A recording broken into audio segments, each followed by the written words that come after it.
Hello, everyone. Hello, we are live. Hello, everyone. Thank you Hey, for how's being it here. going? Hey, Ezekiel. Um, hey, everyone who's joining us. What's Uh, up, everybody? Thank you for being here. Let us know if you can hear us. We are here streaming from Brent Explains, so it's exciting. We're using our new program, StreamYard, Yes, which so is super cool. help us by letting us know if you can hear us all right, if you hear the audio. If you hear the music is very subtle, but it's there. So please let us know. There we Don't go. forget to like the video That's um, right. All right. and subscribe. So Today we're breaking down and we're teaching Jimmy the most difficult, mind-bending concepts that are out there in right. humanity. So, Mario, give us your opening monologue. Yes. Hello, everyone. Welcome back to Brent Explains. This is a little different from Jimmy Explores. On Jimmy Mm-hmm. Explores, we watch Jimmy learn about the world, but on Brent Explains, we go deeper into the ideas behind the world. So tonight, Jimmy is here with Brent in the podcast area, and I am behind the producer's desk, and we are going to see if a 14-year-old can understand some of the biggest ideas adults, philosophers, scientists, historians, economists, and filmmakers have argued for centuries. We Or are some for a talking millennia. right, yeah, Yeah. yeah. These ideas have been around a long time for a long time. So we are talking about reality, free will, human nature, civilization, technology, power, morality, movies, psychology, and the future. And so here's how it's gonna play out. I will explain the idea as clearly as possible, and it's a big idea or a big concept, and Yeah. Jimmy has to explain it back in his own words, and then Brent will also be chiming in to explain further, So he's going to ask the question about these big to concepts. clarify. And then we're going to see if you can understand it. You can just like explain it in a couple of words. Or just tell us. I don't know Mm-hmm. about it. Yeah, just see if you can really understand, like see how much of it you understand. Hey, Yeah. Ezekiel, thank you for being here. Yes. Thank you, Ezekiel. Let us know, everyone, if you can hear us. And this channel is for people who like smart conversations without the boardroom. So let's see if you guys can also Maybe up just like one dot, not two. Sorry, yes, go on. let us know if you guys also know about these concepts or theories, because you are a part of this chat, you are part of That's this. right. We want you We'll put your comments on guys, screen as well. yes, if there's a comment like Ezekiel saying, with knowledge comes wisdom, you will see it on screen. So let us know in the chat what are your thoughts on this, That's right, Ezekiel. even if you don't know the answer, but that will also help us understand better or clarify better. And we've got Gabriel next to Mario. So Right, he's Gabriel is right here. here. Gabriel, are you going to be working the cameras? Yeah, Okay, nice. Yes, he's gonna be switching. I was making a comment Oh, nice. because I want to be on Yes. the screen. You do or you don't? You Yeah, do? I do. Okay, good. He wants to be on the screen. There you have it. I want to be on the screen. You There guys you were, have you it. guys, every channel has their growth This is cool, trajectory. bro. This is too cool. This is very cool. And we can add Urban Rivera on there as well. Yes. So if you want to chime in and leave a Oh, he comment, says, I want to be on the screen. That's hilarious. There you go. yes, You're on screen. when you're coming to be featured on screen, you just have to leave a comment, right? So if you have a big idea you want us to cover, put it in the chat or send it us, or yeah, just send it. And you guys are also the jury. So every time we explain an idea, we have to bounce it back. So And you guys can bring the concepts yourselves. yes, So if you have a deep concept, you can explore it. yeah, And so we've got all the different age groups here. We've got a Yeah. 20-year-old, we've got a 25-year-old, yeah. we have a 14-year-old, We and have a Gen 40-year-old. Z versus Gen X. Oh, We're yeah. all Gen Zs. Yeah, I Mhm. guess. But is Gen X isn't it technically inside of millennials? Because isn't millennial 25 to 40? Some people describe it that way. I don't know what is millennial. What is the age group of millennial? That's not a mind bending concept. Like what is the actual age group for millennial? That could be the very first. Like that could be the concept. first question in and of itself. Yeah. So yes, but we do have a list here. Yeah, that's how it's gonna work. And yes, so we have several ages here. So it's gonna be interesting to see how we can all contribute to the discussion. That's right. So this first ideas will all cover the idea of reality not always being what we think it is. So okay, let's do it. The first key concept. Are you guys ready? Let's go. I've been ready. I was born ready, bro. Nah, I love that. Yeah. So the first one, Plato's cave. Plato's cave. Plato's cave. Okay, so Plato's cave is the first concept. Yeah. All right, so I do know this concept. So if you're gonna see what I know, and then you're gonna tell me, or how do you want to do it? I think I will ask a question for Jimmy. Okay. Do you know anything about Plato, Jimmy? No. So Plato is a great ancient Greek philosopher, but Mario. So Plato's cave, we can bounce around, but I'll explain the first one. I think it's good if you explain it. I can bounce it back. Yeah. So Plato's cave is this idea that, like, what if you were like born in a cave? There's another one I think where it puts us on the image. Maybe there's multiple. Yeah, but basically Plato's cave. You can play around with it. Hey, how are you, Shreya? Hi, Shreya. Hey, Shreyesh. We're so glad to have you. So basically, imagine, Jimmy, if you grew up your entire life like chained to inside of a cave, but you were chained. It's like the last one, I think. One of the last one, the bottom there for StreamYard, where it's like on top of it's like an overlay. But imagine that you grew up in a cave, and everything that you knew to be true was that one was just shadows on a cave wall. Everything that you knew to be true were shadows on a cave wall. And if that were the case, then whenever, let's say, you emerged from said cave that you grew up your entire life in, you might think that what's real in the real world was fake. Where in reality, the shadows that you witnessed on the wall, they're playing around with StreamYard. Yeah. Hi, Shreyesh. Yeah. So basically, it's this idea that Plato had, and Plato was one of the OG. Aristotle was the OG, right? Yeah. So who was first? Aristotle? Socrates, and then Plato, and then Aristotle. So Plato is in the middle. But Plato's cave was this idea that if you were chained in a cave and everything that you saw was like shadows from a fire, like you would think that those shadows were real life. And if you ever emerged from the cave, you might think that like real life was like a dream. Yeah. Like it was like, because you've been trained over your lifetime to think that the shadows were what's real. Yeah. But you can tell me, what is your description that you have in front of you? It is it's a philosophical concept. The idea that people can mistake appearances, such as anything from your reality, media or social pressure for that said reality, until they learn to see the truth. And so he was explaining this idea with the analogy of the cave. Because are you stretching?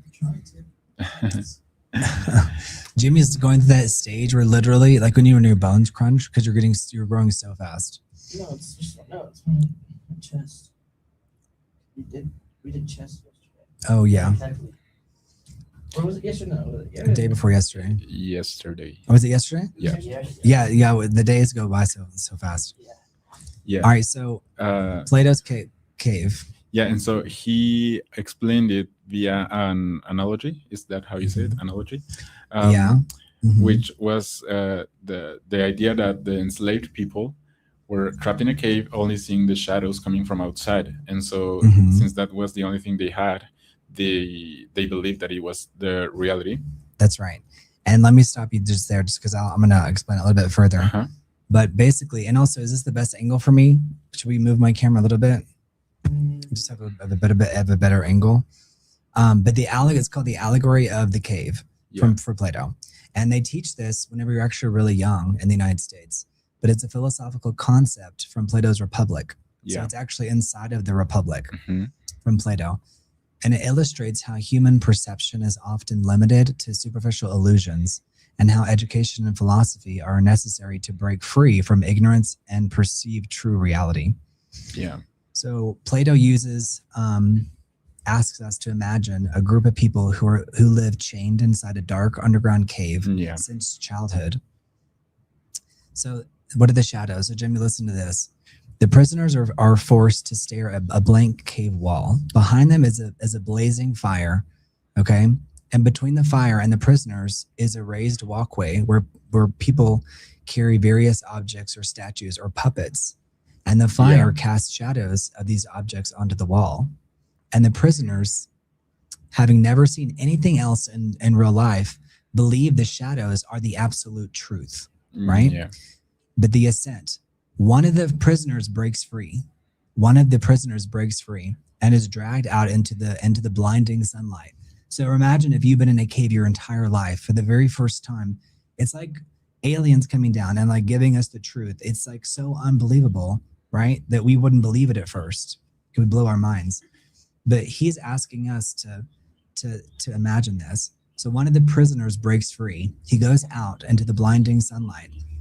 But as their eyes adjust, they realize that the shadows were merely copies of the real world outside. Yeah. They finally see real animals, plants, the sun itself, which represent the source of all light and truth. But then there's the return. Inside of Plato's The Republic, there's beautiful birds outside, by the way. But out of compassion, the freed prisoner returns to the cave. Okay, this is what happens in the Republic. Yeah. He returns to the cave to tell the other prisoners about the real world. However, because their eyes have readjusted to the darkness, they struggle to see the shadows. The other prisoners view the enlightened person as a fool and someone who's gone crazy. And they would actually in the Republic, they would likely kill the person who knows the truth. Yeah. And it's kind of symbolic of someone who's incredibly enlightened. And doesn't that kind of feel familiar to today? Mm-hmm.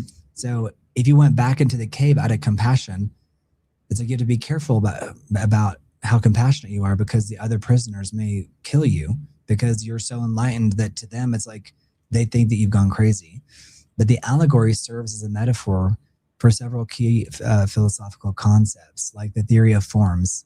Yeah. The cave represents the physical world, where we rely on flawed senses. The outside world represents the realm of forms, where true, eternal, and perfect concepts like justice, beauty, truth exist. Yeah. Yeah. But it's you could do a whole video on that. But it's a really interesting concept. But again, it's like about what does it mean to be like enlightened in a world that's dark. Let's turn the fan on. Yeah. It's also really interesting that this concept can be still applied. Oh my God. It still applies under today's standards. And I think Plato actually believed that the philosopher was actually the person getting this enlightenment and then coming back to the cave to spread it. I think he argued that that person was the philosopher. So exactly. Yeah, the person who goes back is the philosopher who got enlightened. Yeah. He is the role of the philosopher. The freed prisoner represents the philosopher whose duty is to return to the cave, and a metaphor for society to educate and enlighten others. But there's also like this pain of education, which I think we're experiencing right now, right?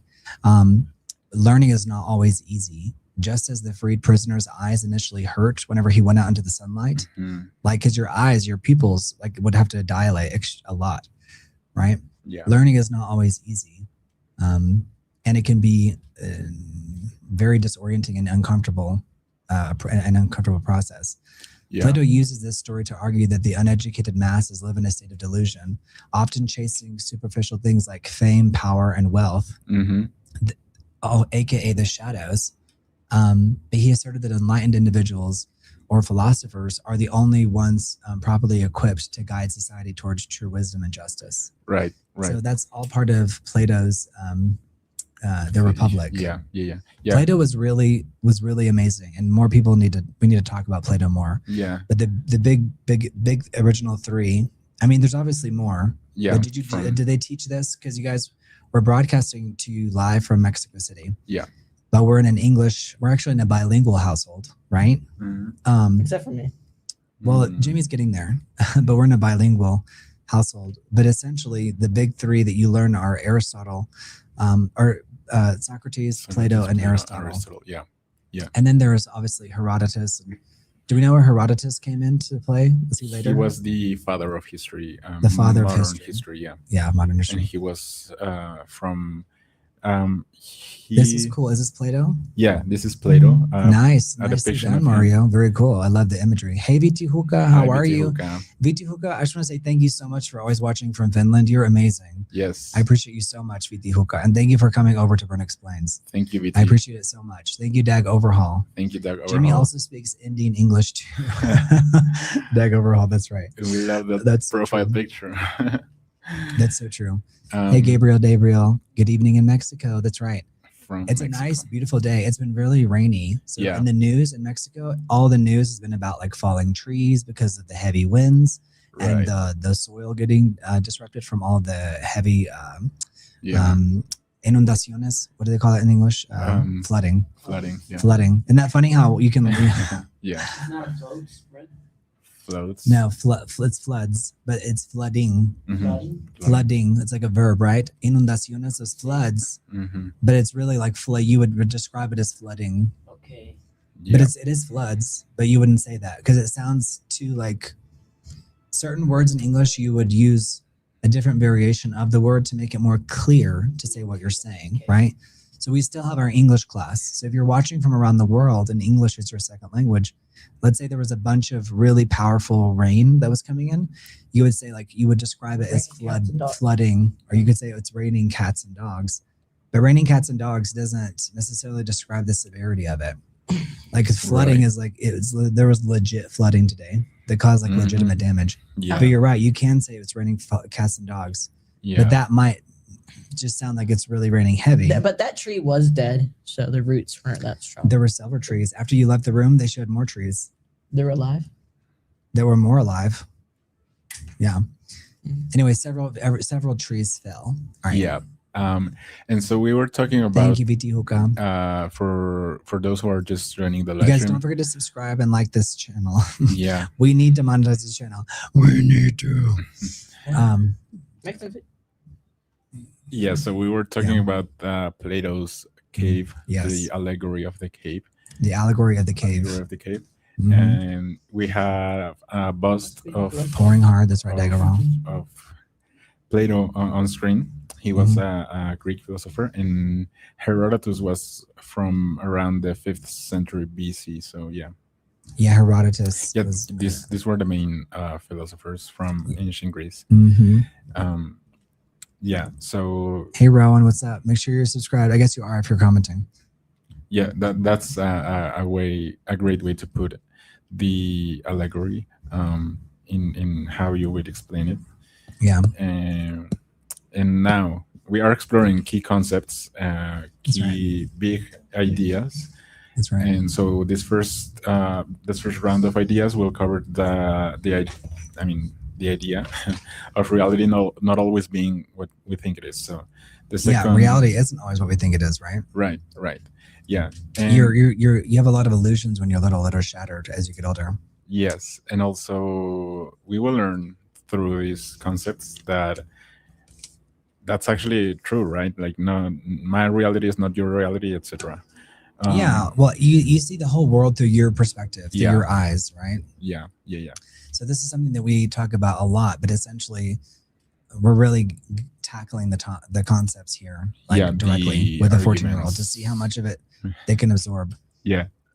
I Yeah, think we have to talk about these things more because I think people are just kind of walking around and a lot of a lot of our leaders, it's like the blind leading the blind. Mm-hmm. So we have to explore these concepts and not just everything just can't be just TikTok crap. Like we need to talk about some legitimate things that are concrete that we can work from to become, Right. you know, Right. educated Educated. individuals. Yeah. Right. Yeah. And so this next concept So we can is all be as smart as Dag Overhaul. yeah. Uh, Hey, Ezekiel. All right, let's go next one. so this Oh yeah, today is Rowan's birthday. His actual birthday today. So happy Oh, birthday. amazing. Happy birthday, Rowan. happy birthday, Rowan. Happy So you birthday. get to celebrate early. Let's Yeah. make Yeah, because his parents are out of town for his other sister. Mhm. Or Not something. graduation. She It doesn't. what is she doing? I think she's moving into college. Yeah, that's right. Okay. Very cool. All right. yes. Happy Next, birthday. she's moving to Dallas or something. Not San Antonio. Okay. Yeah. Thank Thank you, you, BT Hookah. Hookah. All right, let's make it an amazing live stream. This next concept is known as the map is not the territory. So The map is not the territory. yeah, Jimmy, why is a map not the same as the real place? Why is the map not the same as the real place? Yeah, Mhm. What do you mean? Like, what do you mean? Like, because you have a map and you have a depiction of a place, but why is that not the actual place? So, like, think about it. So, if you look at a map, Mhm. it's not necessarily representative of like the culture, or even technically the terrain, particularly in a lot of Yeah. these countries where there's like a big straight line. So the map is essentially artificial. So after certain wars or after certain battles or political those events in places history, are gone. Those places are. well, those lines are artificial. And in fact, there are a lot of wars that are still going on today that they exist because those lines shouldn't have never been drawn in that way. And Mari, remember we talked about this a few months ago. Yeah, But like a lot of international conflicts are still going because there's just this straight line that was drawn a long time ago between like colonial powers, let's say, that divided up a country. So that's why there's so many different conflicts to this very day. So Hi, Mario, Amy. how would you describe that? The idea behind this concept is that the map is not the territory because the map is only a depiction of a reality, but not the reality itself. Right. So, for example, we have a very clear example that I'll put in screen. So, Mhm. this is a famous painting by Small. an artist called, gosh, his name is escaping me. Marguerite. Yes. So Mhm. the text says this is not a pipe, and it is obviously a pipe, but it is not a pipe because it is only the depiction of a pipe and not the pipe, not the tangible thing, right? That's right. So this is a famous piece of art, and so since Mario loves art and film and visual art, then it's a pipe, but it says this is not a pipe. Then it's Yeah. correct because it's not really a pipe. It's just an image. It's just a painting Yeah, of a pipe, but it looks like a pipe, but you can't grab it and you can't smoke it, so it's not really Right. a pipe. exactly. And Right. so same thing with a map. You see a map, Mhm. but it's not the territory itself because it's not Mhm. because a territory is obviously bigger. You are inhabiting a territory, but a map is Mhm. only a depiction of it, and so Yeah. it's coming back to the idea of Plato's cave. These people are seeing the shadows of the thing, but not the actual thing. And let's think about another example, like the colors. For example, the color white. We have an idea of what the color white is like, Mhm. but in reality, there's not a pure white. In our reality, in our material reality, there's not a pure white because there's always these hues going on with light and the texture and everything, and how light affects things. So yeah, that's kind of like the same idea. Hey, John Scott. Exactly. Yes, Exactly. It's Hey, almost John Scott, how like are a play you? on words. Yes. It's like but it's even deeper than that Yeah. too. Yeah. Because Guys, go subscribe to Ancient Honors. yeah. Yeah. Mhm. Yeah. There you have it on screen, guys. So All right. um Good to see you, John Scott. All right, I like it. So this is not a pipe. That's a good representation. I like it. yeah, so the idea behind the map is not the territory, is that a model, label, theory, or opinion can help explain reality, but it is never the full reality itself. Right. It's like I guess young people have to understand that like maps are not it's just a way for us to divide up our world to make it understandable and to make it digestible. But the reality is that countries and maps often are not necessarily indicative of, like in India, for example, there are thousands of languages, and there are several dominant languages, but all these different things that exist inside India. Well, inside of that, there's several other borders. In Africa, a lot of the countries have these giant straight lines. Yeah. But they were, split up after this war or that war. And so maps are not necessarily indicative of one particular culture. Mm-hmm. Yeah. So that's a good concept for young people to understand. Right. All right. Right. Let's go on to the next one. I like it. The next one is simulation theory. Simulation theory. Yeah. So, Jimmy, how would you know if reality was simulated? How would you know that if we were living in a simulation or not? Would there be anything that would help you indicate what's real and what's not real? If something repeats every day and it's the same thing that repeats. Mm-hmm. Well, I mean, the sun rises and sets every single day. Does that mean we live in a simulation? No. I mean, if you think about it, we live in a really extremely stable star system. Did you know the majority of star systems in the universe have more than one star? They're dual star systems. So there's a lot of evidence that could lead you to believe we are living in a simulation. The fact that our reality is so quote unquote stable, right? Mm-hmm. Yeah. You guys can go fact check me, but I think the majority of star systems that we know about actually are dual star systems. Have you heard of this, Mario? No. It's where there are two stars and they kind of orbit each other. And our star system is unique in that, and maybe I say unique in the sense that there are trillions of examples, but where we have one star and we have planets that rotate the star. Mm-hmm. But I think the majority of star systems that we've observed have two star systems. Here it says, yes, binary and multiple star systems are the norm in our galaxy. While our solar system has a solitary star, astronomical estimates indicate that anywhere from 50% to over 80% of all stars are gravitationally bound to one or more partners. Isn't that crazy? So what is the odds? So you learned something new today, right? Yeah.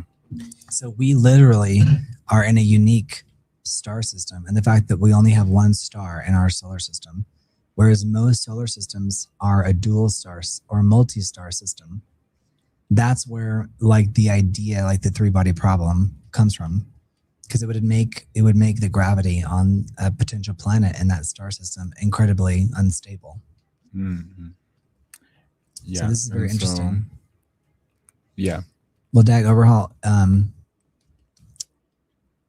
it's observable from the observable universe. In our own galaxy alone, we are unique in the sense that we have a one star system. And the idea is that people interpret reality through memory, emotion.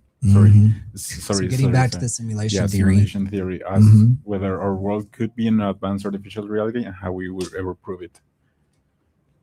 Mm-hmm. Yeah, and so this theory... Yes, Dag Overhaul, it's stable in the sense that we're in that Goldilocks zone as well. So not only the star system itself, but also the fact that we live in a planet that's in that Goldilocks zone. It's in the habitable zone, right? Because as far as we know, we've never discovered life, right? In the entire universe, intelligent life. Actually, no life at all. We haven't even discovered bacteria, right? Mm-hmm. So it's one thing to discover intelligent life, and it's another thing to discover any life. We have absolutely zero tangible, publicly available evidence that there's life in the universe aside from on this planet. Isn't that crazy? Mm-hmm. In a way, that makes you think that we could be living in a simulation, because it could go to the dark force theory. It says 50% or more than one star, said Mario. That leaves half being solar. Well, again, we haven't observed everything because there's so much to observe. But Dag Overhaul, I'm glad you're chiming in. All right. So yeah, who needs Star Talk when we got Brent Explains? That's right. It was Brent Talks, but it was a double T, so I thought it might throw people off. All right, let's keep going. Yeah. So the next one is butterfly effect. Jimmy, do you know what the butterfly effect is? Yeah, but I don't know how to explain it. Yeah. I know what it is, but I don't know how to explain it. The common way that we explain it is like a butterfly just flaps its wings and there's a hurricane in China, or a tsunami or something. It's like one tiny little thing creates a chain effect, and it changes the entire course of history. There was several movies. There was a big movie with Ashton Kutcher. Where there's a butterfly, it's called the butterfly effect, and they had a couple of sequels, but it's called the butterfly effect. It's where one little thing dramatically changes history. Mm-hmm. Yeah. And so, Jimmy, do you think that, can one tiny decision change your life? Yeah. Okay, yeah. So this, as Brandon was explaining, this theory says that small actions can lead to huge consequences over time, especially in complex systems. So, yeah. The butterfly effect is also. I'm trying to see what it is. Is also a foundational concept in chaos theory. That's Which right. Chaos theory. That small, seemingly insignificant changes in the initial conditions of a complex system can produce vast and predictable consequences over time. They talk about that in Jurassic Park as well. So, like, chaos theory is an area of mathematics and science studying complex systems that are highly sensitive to initial conditions, right? Mm-hmm. So, also known as deterministic chaos, it dictates that while these systems allow exact physical laws, minute differences in their starting points cause wildly divergent, unpredictable outcomes. So in chaotic systems, small changes compound over time. A famous metaphor is a butterfly flapping its wings in Brazil, causing a tornado a month later in Texas. The system is not random, but our ability to predict it is limited by measurement precision. Mm-hmm. So, like, unlike true random events, like, let's say, radioactive decay, chaotic systems are deterministic. If you started a chaotic system in the exact same state down to infinite precision, it would produce the exact same result. However, infinite precision is physically impossible. So linear systems are additive, meaning the input is proportional to the output. Chaotic systems are highly nonlinear, meaning the parts interact in complex ways that are not the simple sum of their individual behaviors. Mm-hmm. So this gets real deep, guys. It's really deep stuff. But it even applies to things like weather. Like, the atmosphere is a chaotic system, which is why perfectly accurate weather forecast beyond a few days is impossible. Or economics, minor market shifts or minor news events can cascade into rapid stock market crashes or massive bull runs. A bull run is like whenever, markets surge and people make a lot of money. It also applies to biology and physiology. The rhythms of the human brain, heart, and immune system follow chaotic, complex patterns, allowing them to adapt to rapidly changing internal and external conditions. Mm-hmm. So chaos theory is a big thing. There's a book called Chaos, The Making of a New Science, that I highly recommend. It's called Chaos, The Making of a New Science. So that's something that's like a whole wormhole for you guys to search later. It's chaos theory. Yes, and and so exactly, Gizmo, like that. Chaos theory is also this area of scientific study, and it's actually a branch of mathematics that tries to understand the dynamics and patterns of dynamical systems that are highly sensitive to initial conditions. So it's essentially about predictability and things compound and laws of it. Yeah. Mm-hmm. Yeah. And an example is that, like, it's like you can theoretically, like, a butterfly can flap its wings and it can end up with a tornado in Texas. As implausible as it might seem, it's like everything affects everything, right? Yeah. Mm-hmm. So the butterfly effect is real. Now, this next concept is called confirmation bias. Oh yeah, that's a good one. Confirmation bias. So, what do people believe? Why do people believe things that support what they already think? Because we look for evidence to confirm what we already believe to be true. So like confirmation bias is like, let's say I think blue people always steal. So I'll always look for evidence that blue people are stealing. Mhm. Right? Are you talking about blue people, like sad people? Or- No, I'm just like picking a color to replace another color. So that, you know what I'm saying? So it's like, I think, that people with green eyes are always angry or whatever. Well, I'll look for evidence of that. And then if there's any evidence that it goes against my hypothesis or my theory, I'll discard that, and I'll amplify the examples where it is true.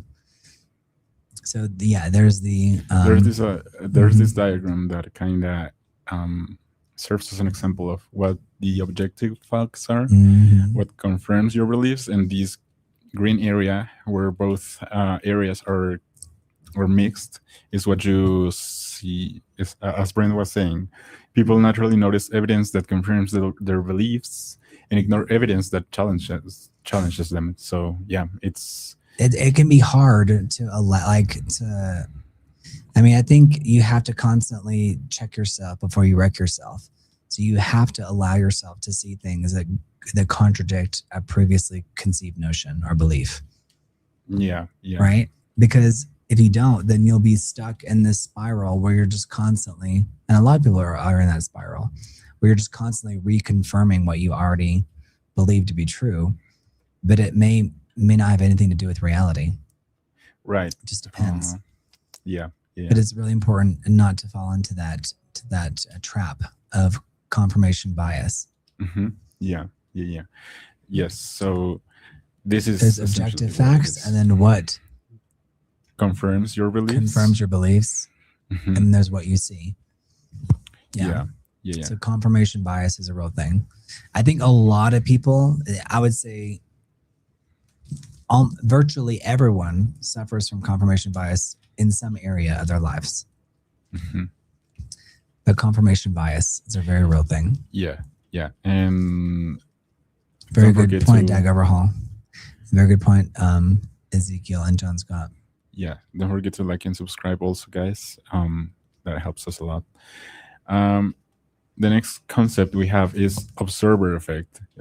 Jimmy, do you think that watching something can change what happens? The observer effect? Yeah.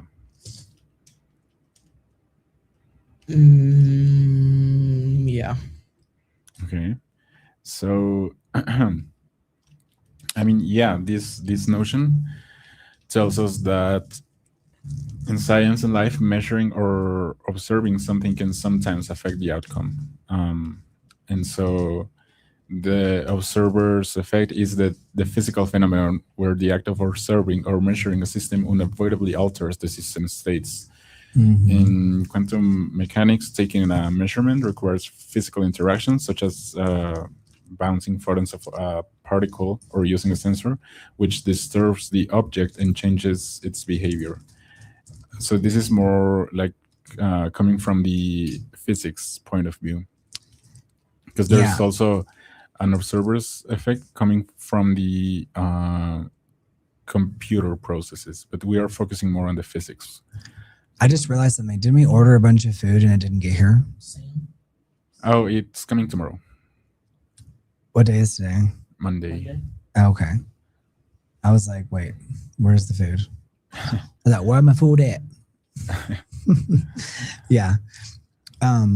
But so yeah, just by observing something, it does change. Like, it's like a phenomenon where it does, like, it changes the outcome. Particularly, like, especially with human behavior, right? Mm-hmm. Like, that's why reality television is so hard.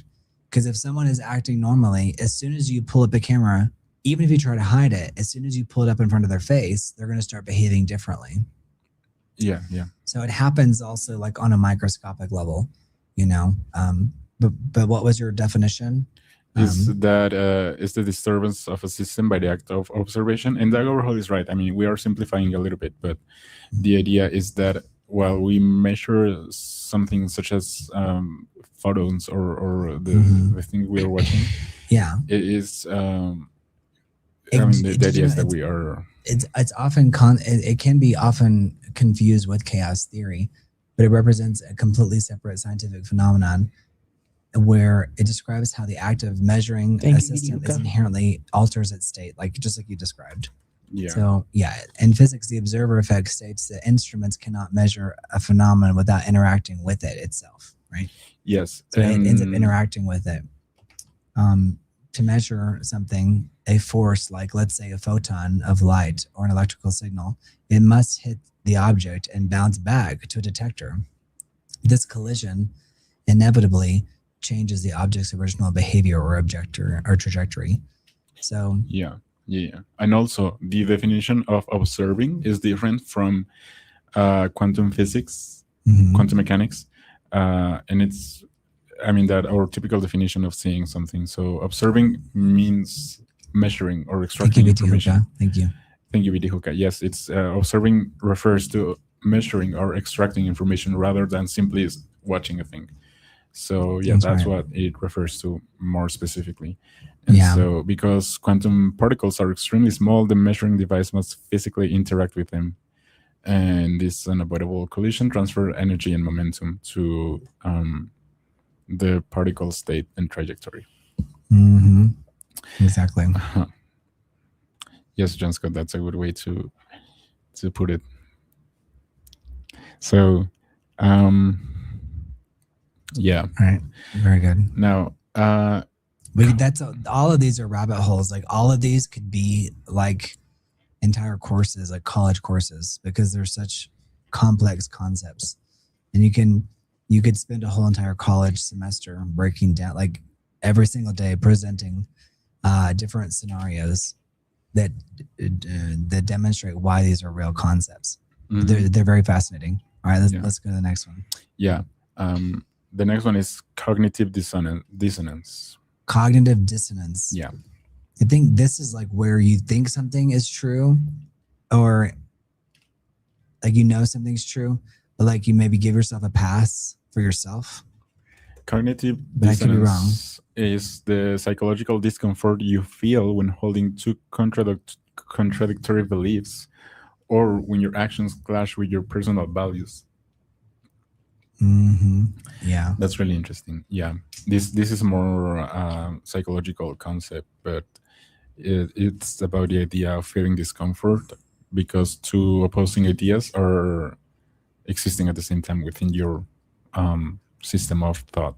They talked a lot about this, like I would say, 20 years ago. There's a lot of talk about cognitive dissonance. Yeah, mental discomfort or psychological tension a person feels when their behaviors, choices, are new pieces of information contradict their deeply held beliefs, values, or attitudes. It's kind of like, let's say that you're a Christian and like you've always been told like aliens don't exist, blah blah blah blah blah, and then like aliens come down. Like there'd be this cognitive dissonance that you would feel, and be very uncomfortable for you because in your mind, the only alien that would ever come to Earth would be Jesus for the second coming, right? Yeah. For this, but it was first coined by social psychologist Leon Festinger in 1957. The theory states that humans have a fundamental drive to keep their thoughts and actions in harmony. When that harmony is broken, it creates an uncomfortable friction.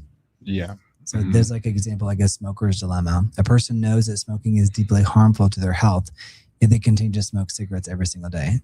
Or the fitness conflict. Someone strongly values physical fitness and healthy eating, but spends the weekend eating junk food and skipping workouts. Or the financial mismatch. Like an individual stresses about needing to save money for an emergency fund, but impulsively buys expensive luxury items. So it's like a phenomenon. Humans are inherently doing stuff that's against what their deeply held beliefs are. And again, that's cognitive dissonance. Yeah.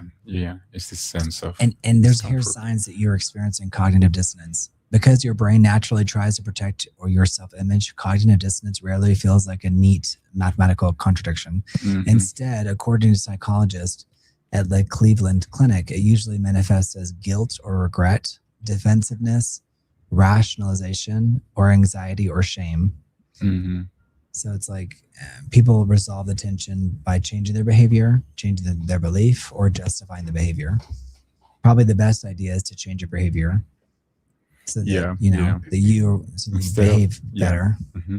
Yeah, Yeah. instead of simply justifying your Mhm. your actions, maybe.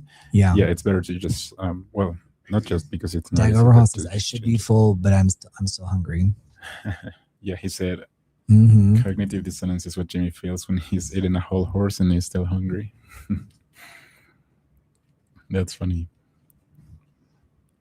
Yeah, so this next concept is the illusion of control. So The illusion of control. yeah, why do people think they control more than they do? Oh gosh, because the world is so out of our control that it gives us.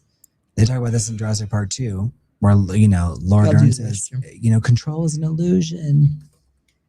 Uh-huh. I would say the illusion of control is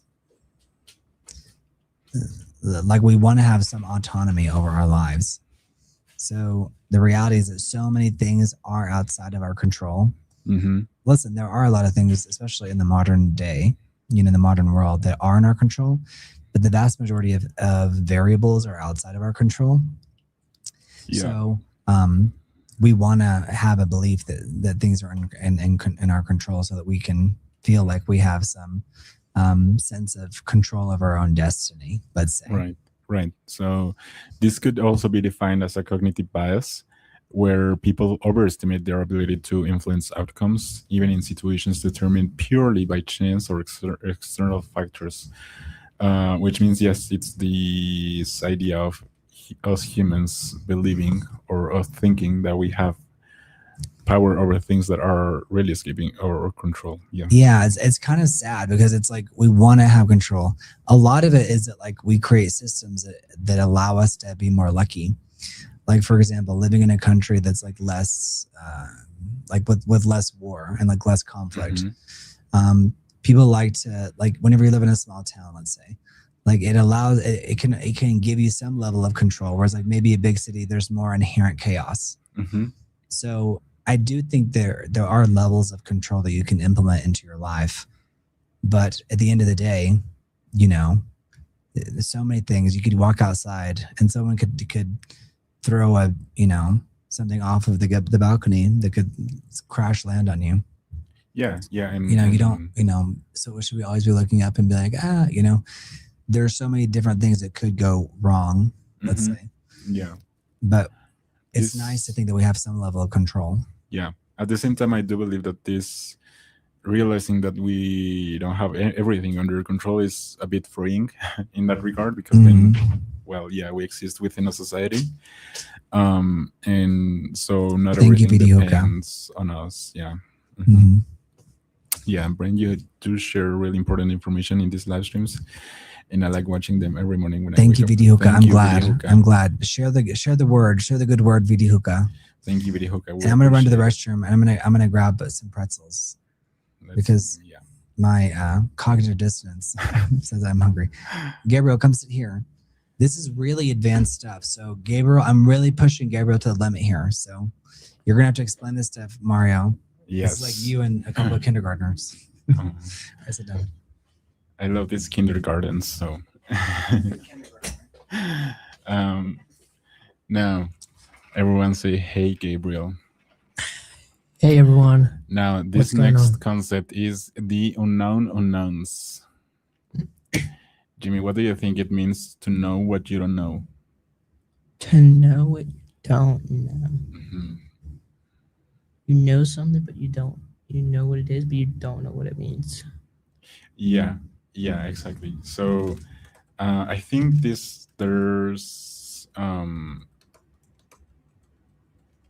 I think there are some categories of existence, which are essentially the things that exist, the things that exist only in your mind, and the things that don't exist at all.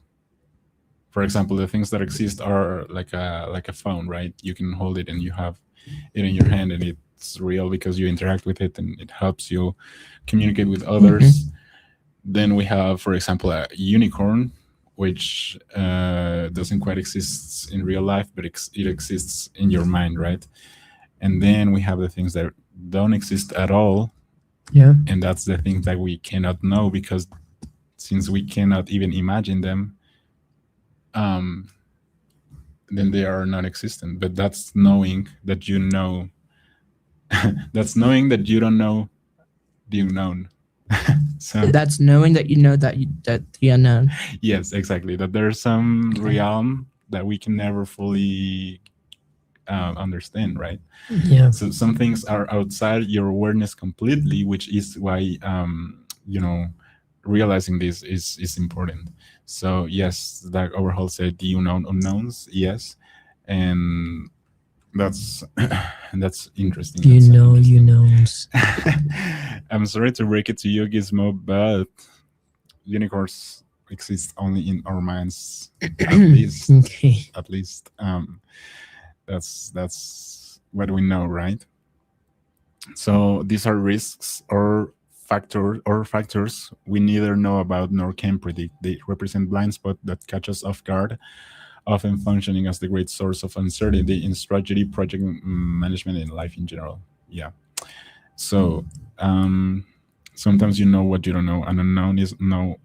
An unknown is something you don't even know you don't know. Exactly, that overhaul. It's like this. Huh? Something you know what you don't know, and unknown is something you don't even know that you don't know. Yes, it doesn't even cross your Can you mind. say that?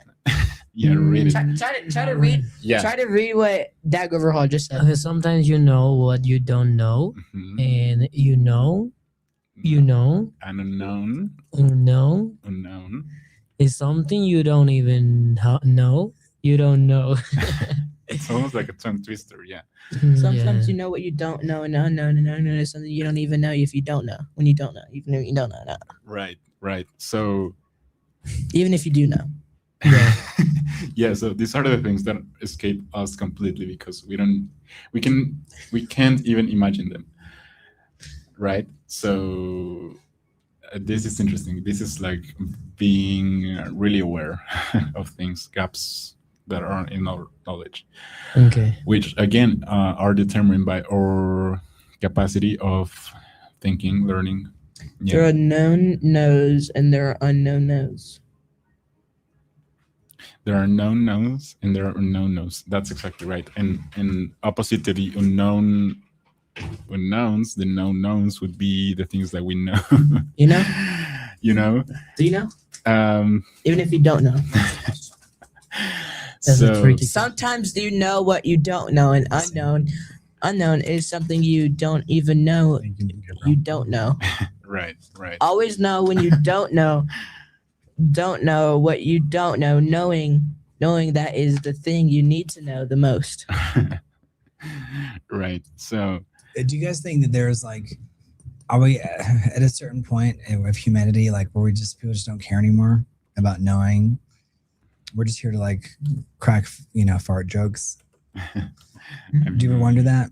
No. Like considering like you just want to play video games, but you never asked me like, why do people die? I already know why they do. I mean, But like, or you know what I mean? Like asking deep questions. how much cheese did you get? Aren't you like sensitive to lactose? I am, but I'm putting my body to the test. I'm testing my cognitive dissonance. this is the unknown that we're putting to test. A known unknown is whether Russia or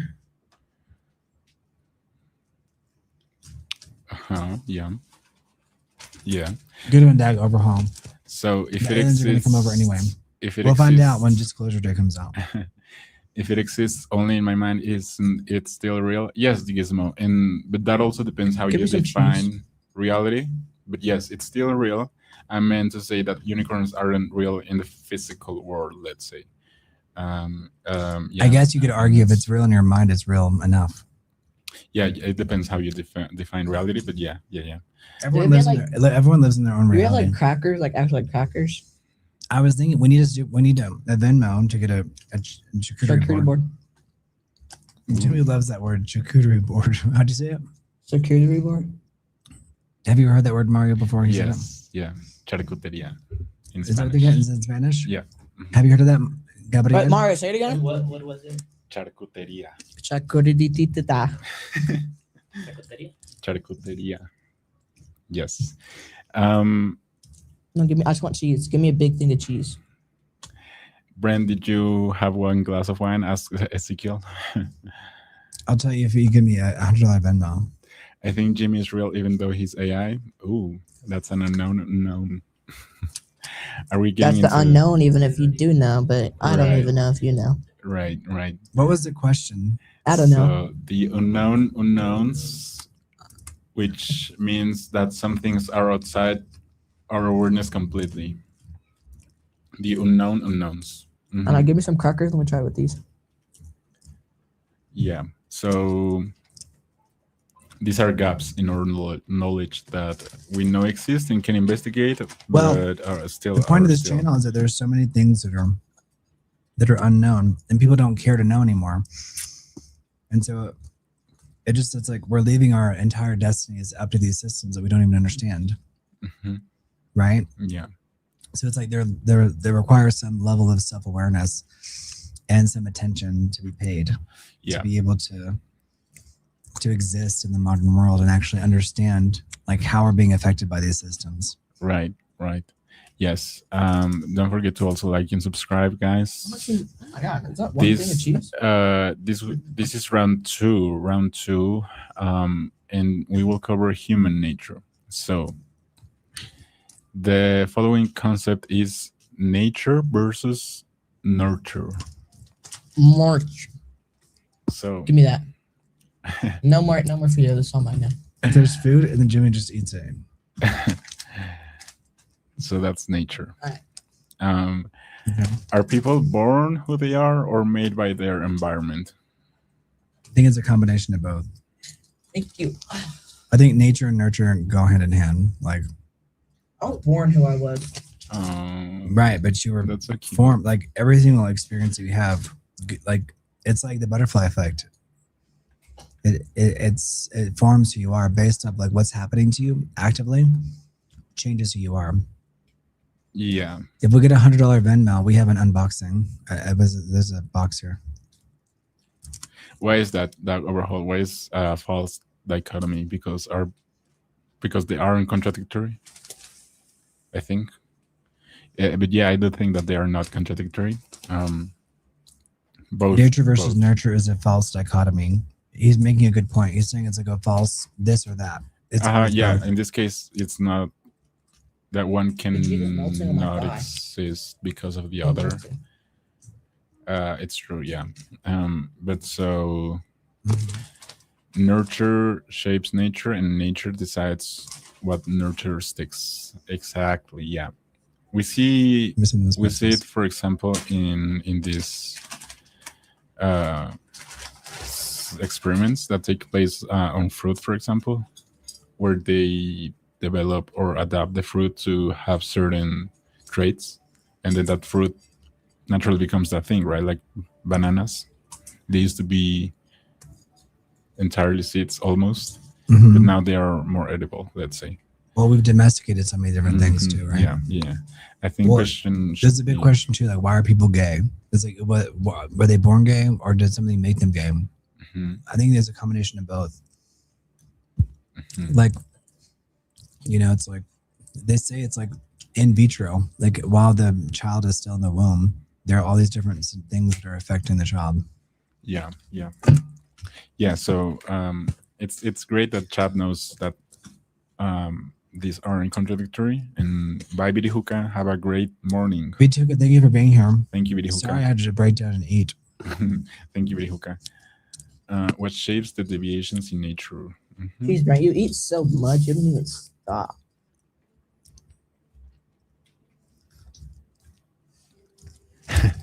So this is but the debate explores whether human behavior, personality, and intelligence are driven primarily by genetics or environmental influences, which again is not. I mean, it's both at the end of the day. Yeah, sexuality is Maybe he's saying it's a societal construct. I don't know what that means. GXE. GXE. What do you mean, Doug, by GXE?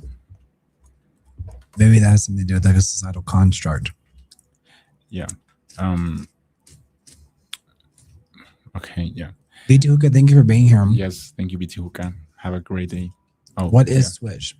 Jimmy's drinking the Coke and Brent is the one eating. Right. Ooh. Yeah. We're living in a simulation. Gene versus environment. Okay. We are having Jimmy's worn me down. I'm just like stress eating. Cognitive dissonance. I'm not even saying anything. Exactly. Oh. What is? It's similar, but it's not. Jimmy's too young to understand the lack of performance. But it's about the prenatal environment in your childhood, right? Yeah. So yeah, these aren't like opposing. You're stressing me out because you're not even the lack of performance. You got to chew faster and talk faster. I'm just glad that you're talking to Dom. Now, free will. Free will is a very right, Dagobah. Thank you. Yeah, Thank most of the time Appreciate it's more complex than that. So, right. Gizmo, so he takes my food anyway. You guys Venmos for food. He takes my food regardless. What are you talking about? You eat my food. Right now I am. So he took both. I just had the pretzels left, and he took that as well.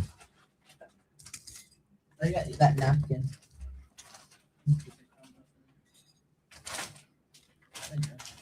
Now, Since that one hurt me, it was a good one. So Smack. Free will.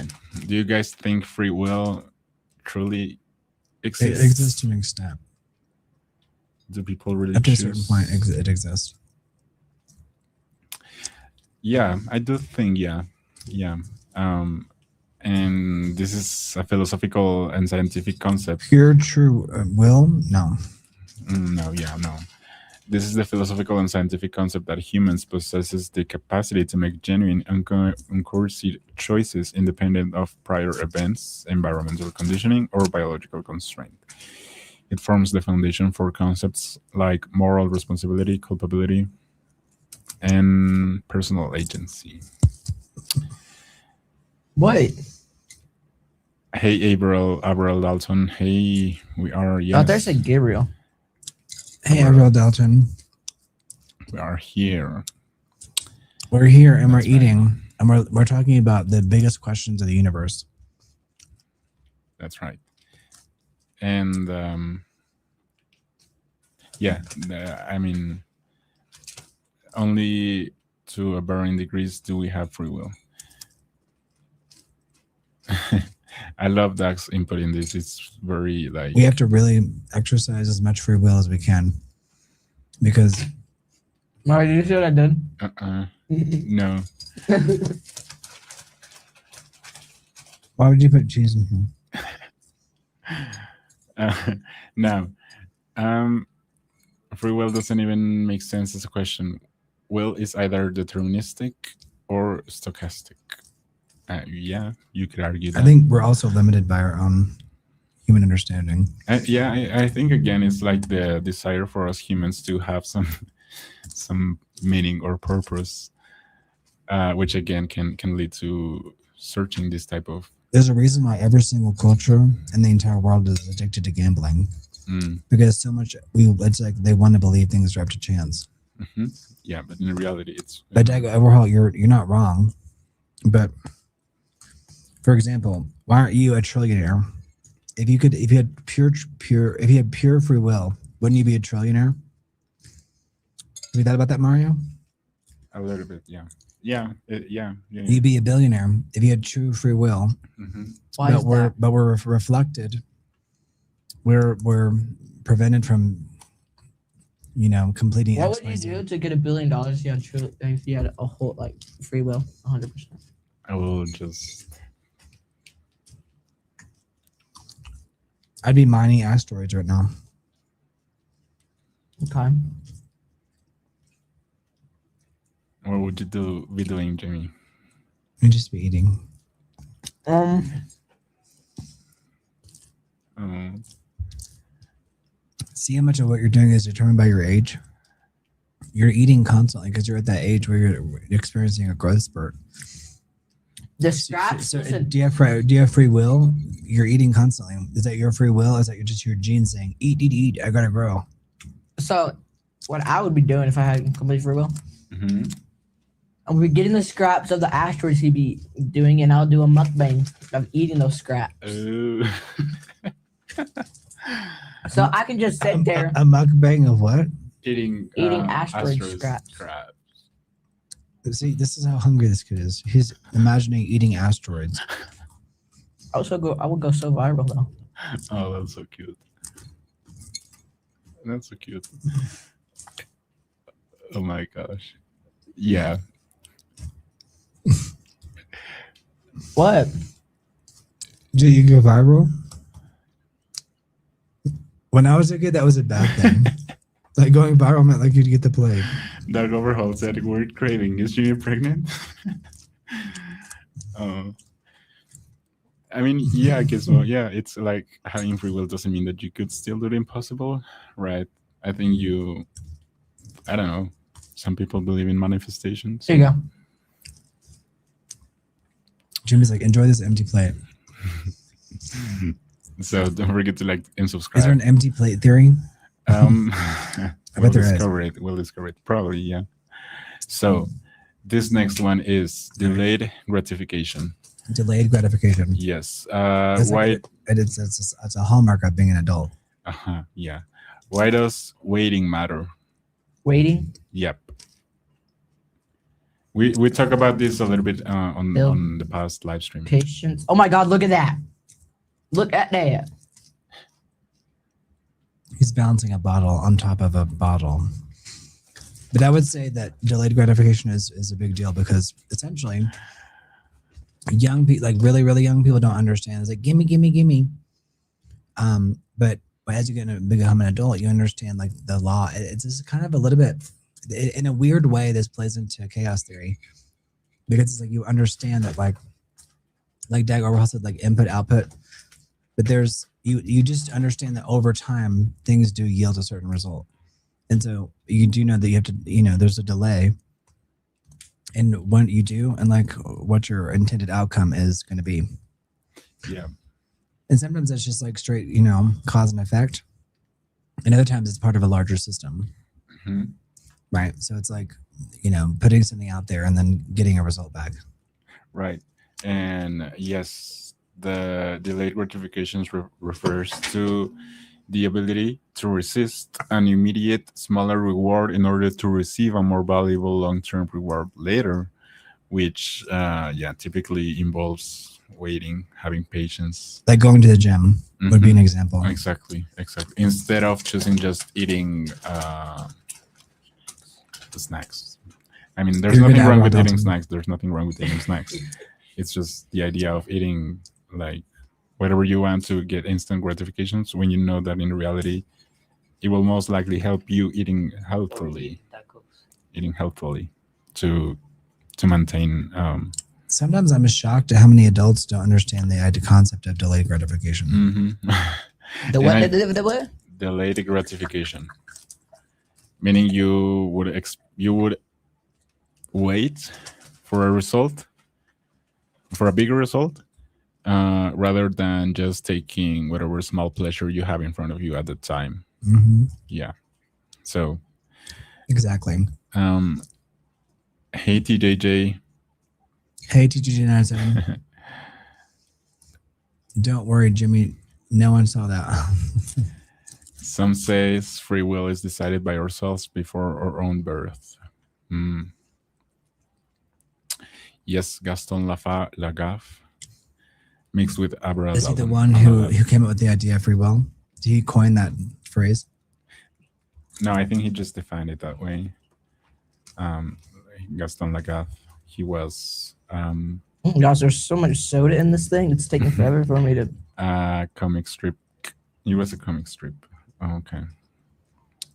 But yeah, the idea of delayed gratification can also be understood, I would say, by I mean, we've mentioned it before, but by the constant scrolling, like the instant gratification that some of social media provides, because we get the instant dopamine Absolutely. by scrolling. We're addicted to instant gratification. Mm-hmm. And so that could be a Fast good food, example. fast fashion, fast everything, Exactly. fast entertainment. Everything is immediate. Mm-hmm. Oh, gotcha. Yeah, gotcha. Gotcha, Avril. That's interesting. Thank you for letting us know. So, the marshmallow test. Why would waiting for 2 marshmallows matter? This is related to delayed gratification. But if you had one instant marshmallow or 2 marshmallows that take a little bit more, which one would you pick, Jamie? You're asking the wrong guy here.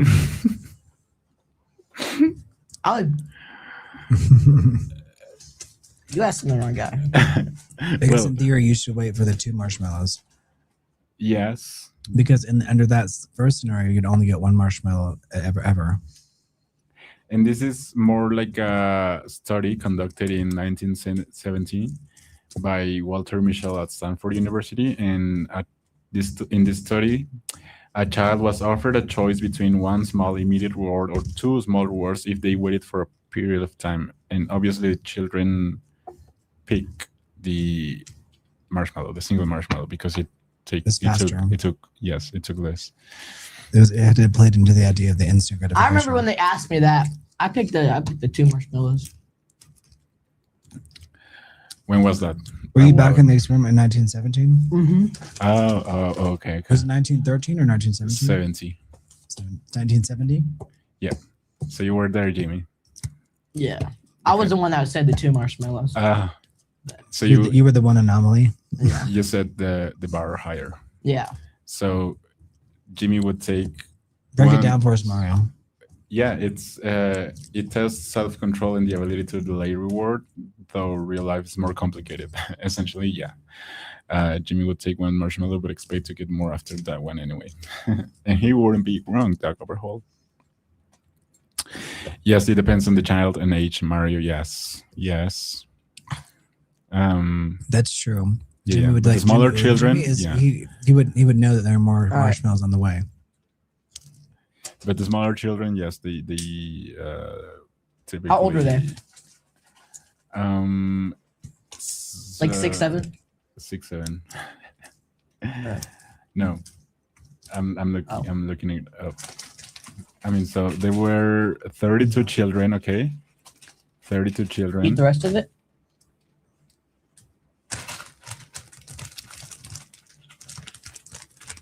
And so How old are they? Between 3 and 5. 3 and 5. Mm-hmm. No wonder they picked a single marshmallow. See, back then I was like 6 or 7, so like I was in the 70s. Yep. I've had my fill. The 3-year-old wouldn't even know what he would ask. I think 3-year-olds have a pretty good idea. I mean, here it says age 3 to 4. At this age, children generally have very limited impulse control and executive function, so the majority will eat the treat immediately to avoid the discomfort of waiting. I guess I can see that for smaller children. Yes, and age 5 to 6, older preschoolers and kindergarteners are better equipped to use cognitive distraction techniques like singing or looking away from the treat to distract themselves and delay gratification. Because they visually saw the marshmallow too. Yeah, Gizmo. So it's going to make them really, really want to reach for it immediately. Mm-hmm. All right, I'm back in action. I had to eat. I was about to crash out, and I was like, but I'm here. What do you mean crash out? Like crash out in our generation right now means like go crazy and like be mad and stuff. Oh, well, in my generation, it means like just like doing this. Is that really what it means now? Yeah, crash out. Yeah, it's like going nuts. Okay, Yeah. well, 40-year-olds, it means like you'd like crash. 80-year-olds. Sure. I was now like the 300 BC, right? Right. Yeah. No. You're right, Gizmo. Knowing the age is a big deal. Right. I don't think it does that overhaul. I don't think. I think it's the Piaget stages are broader. I think, but I could be wrong. So the next concept is the prisoner's dilemma. Oh, this is a good one. The prisoner's dilemma. I learned about this like 30 years ago. I go on. So the prisoner's dilemma is a famous paradox in game theory where two individuals acting in their own self-interest make decisions that result in a worse outcome than if they had cooperated. It highlights the tension between individual rationality and collective well-being. So yeah, the prisoner's dilemma. Yeah, it's the idea of working individually vs working as a team, which What is the prisoner's dilemma? typically results in a worse outcome than if they have worked. Me personally, I work better. I work better alone. Sure. You've heard that in movies. I do. The prisoner's dilemma is a standard paradox in game theory. It shows why two completely rational individuals may not cooperate, even if it's in their best interest to do so. Imagine the police arrest two suspects, okay? Prisoner A and prisoner B for a crime. The police hold them in separate rooms. They cannot communicate with each other. The prosecutors offer both prisoners the exact same deal. The choice and the consequences. If both stay silent, they cooperate with each other, both get a lighter sentence, 1 year in prison or minor charges. But if A betrays B, but B stays silent, prisoner A goes free and prisoner B gets 3 years in prison, and vice versa. If they both betray each other, both get a moderate sentence of 2 years. But here's the rational trap. From a purely selfish standpoint, betrayal is always the most logical choice for an individual. If prisoner B stays silent, prisoner A should betray them to go free, 0 years instead of 1. But if prisoner B betrays them, prisoner A should still betray them to avoid the maximum sentence, so 2 years instead of 3. Because both players reason this way, both choose betrayal and get 2 years each. If they had just trusted each other and stayed silent, they would both have only served 1 year sentence. Now hear me out. Under this theory. Now hear me out. Hear me out. Mm-hmm. This also plays into climate change, business price wars. For example, business price wars. Two competing companies could make high profits by keeping prices high. However, one always cuts prices to steal customers, forcing the other business to cut prices as well, and therefore they both lose profits. Climate change. Every country benefits from a certain clean planet. However, individual nations are tempted to pollute to boost their own economies and lead the global environmental damage. Okay, now hear me out. Mm-hmm. What's up? So the prisoner's dilemma is part of a larger paradox. It plays into logical fallacies that plague, all of us. Okay, so listen, if me and Rowan were arrested and we got into that situation, Okay, you and your best friend Rowan. Okay. So if you and your best friend Rowan, I would- cut to Jamie's camera, please. I would leave. I would be free. You just I would do that option to go you be just free. peace out. No, like I'll do that option to be free. Uh-huh. Right? So, yeah. And then I'll bail Rowan out. I'll just bail him out. Clever boy. That's assuming that their bail is available. Clever boy. Yeah, but You're assuming that bail is an option, but bail isn't always an option. I know, but still. Clever boy. Bail may not be an option. Okay then. Once we get arrested, Rowan's deaf and I speak Spanish. Okay, you can't just pretend to be deaf or just pretend to only speak Spanish. I mean, that's hilarious Oh my god. for sure. There's a video. Listen, That's funny. There's a video I sent him, and it said, if we ever get in trouble with the law, just remember you're deaf and I speak Spanish. Okay, that's a good one. They're going to be like, his name is Jimmy. You're like, me llaman Jimmy. So you Pero la verdad es que no entiendo nada. Yo trabajo en construcción. If you pretend that you only speak Spanish, they're gonna send in an interpreter, and the interpreter's gonna be like, he's just speaking gibberish, because you're gonna be like, shamalama ding dong. No, listen, and then I'll just switch to French. And then they'll send in a French interpreter. Okay, and then they're I'll gonna be just like, he's switch just to saying German. baguette, and then they're just gonna say he's just saying Auf Wiedersehen, hallo, wie geht's? I'll just switch to German then.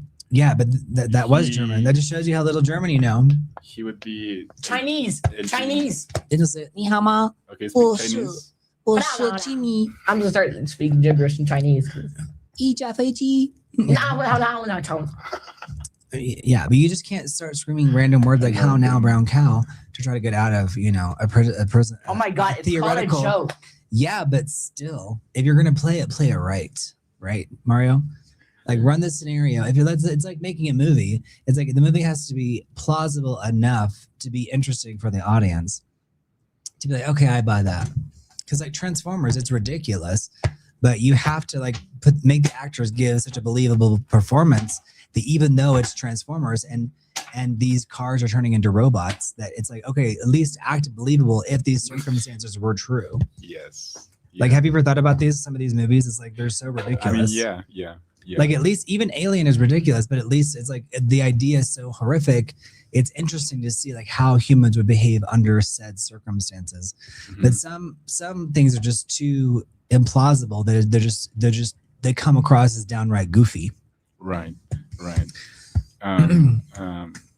The Nash equilibrium in the prisoner's dilemma occurs when both players choose to betray each other, resulting in a suboptimal outcome where both serve. That's right, Doug Overhaul. That's exactly right. Very good. This is funny. In other words, Gabriel, do you mind bringing me some ice? Yeah. Let me break that ice. No need to get you right. What you want to me, baby? I can make you feel. All right, Doug Overhaul is exactly right. Yeah. I'm leaving. In other words, Rowan is screwed. This is Gizmo. LOL. Why? How's Rowan screwed? All he has to do is act deaf. That's easy. That's easy. Yeah, but they're gonna call in witnesses and be like, he's hearing. Yeah, like but then they're gonna be our other friends because we're just gonna be around our friends, and then they're gonna know.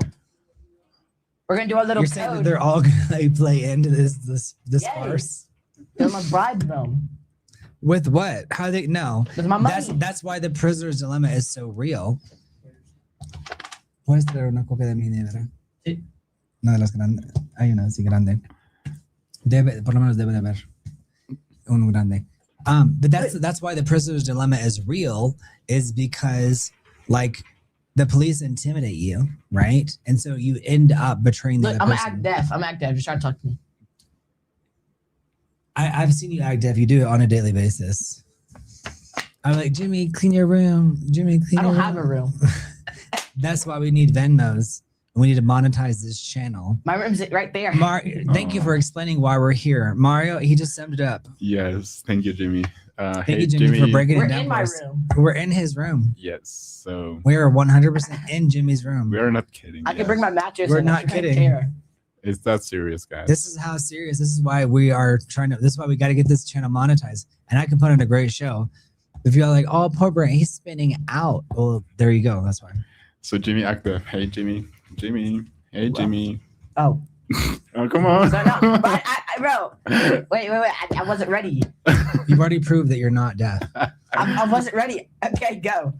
Hey, Jimmy. Jimmy over here. Yoo-hoo.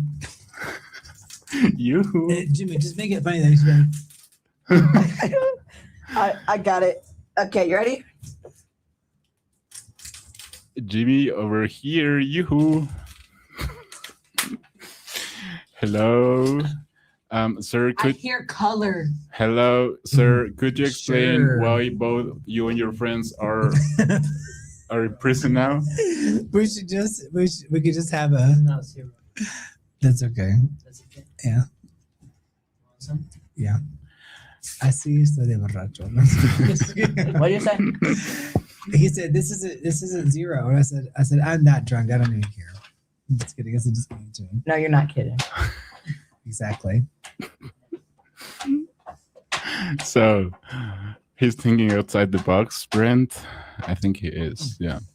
He's thinking outside the box. I was already outside. He's never been in a box. I'm in a box right now. He's thinking outside the cage. All right. So. What were you laughing at? What was it last? No, what were you laughing at?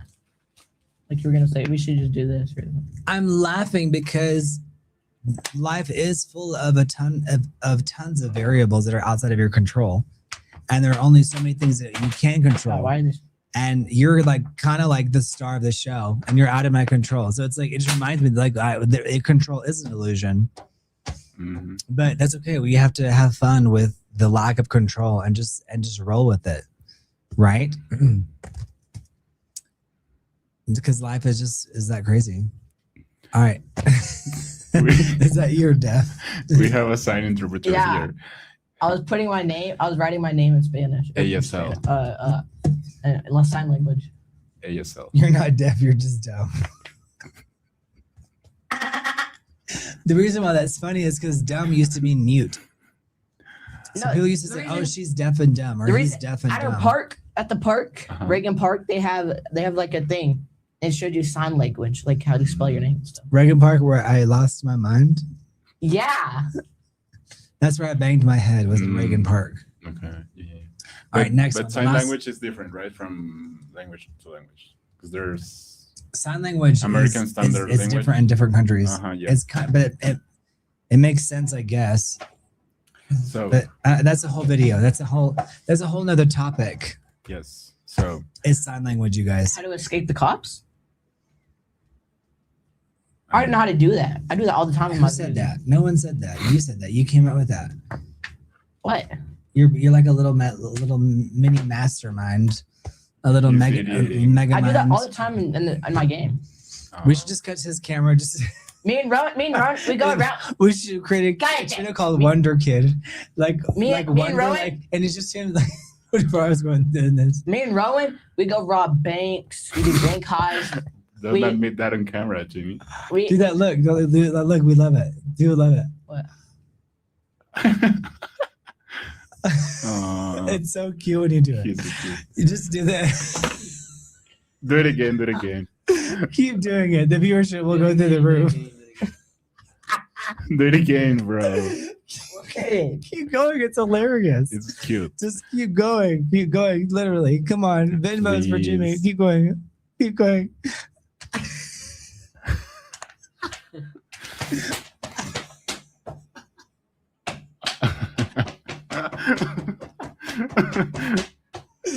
People are like, what? Oh my gosh, this is why comedy is so universal. And if you are a great comedian, oh my gosh, you can make the big bucks. Oh my gosh, you are hilarious. Keep going one more time. Keep going. We're getting peak viewership here. We're not. We don't want to hear this guy talk. We're losing viewership, actually. No, we're not. They want to see you being goofy. They love it. Keep going. We'll go one more time. One more time of wonder. Come on.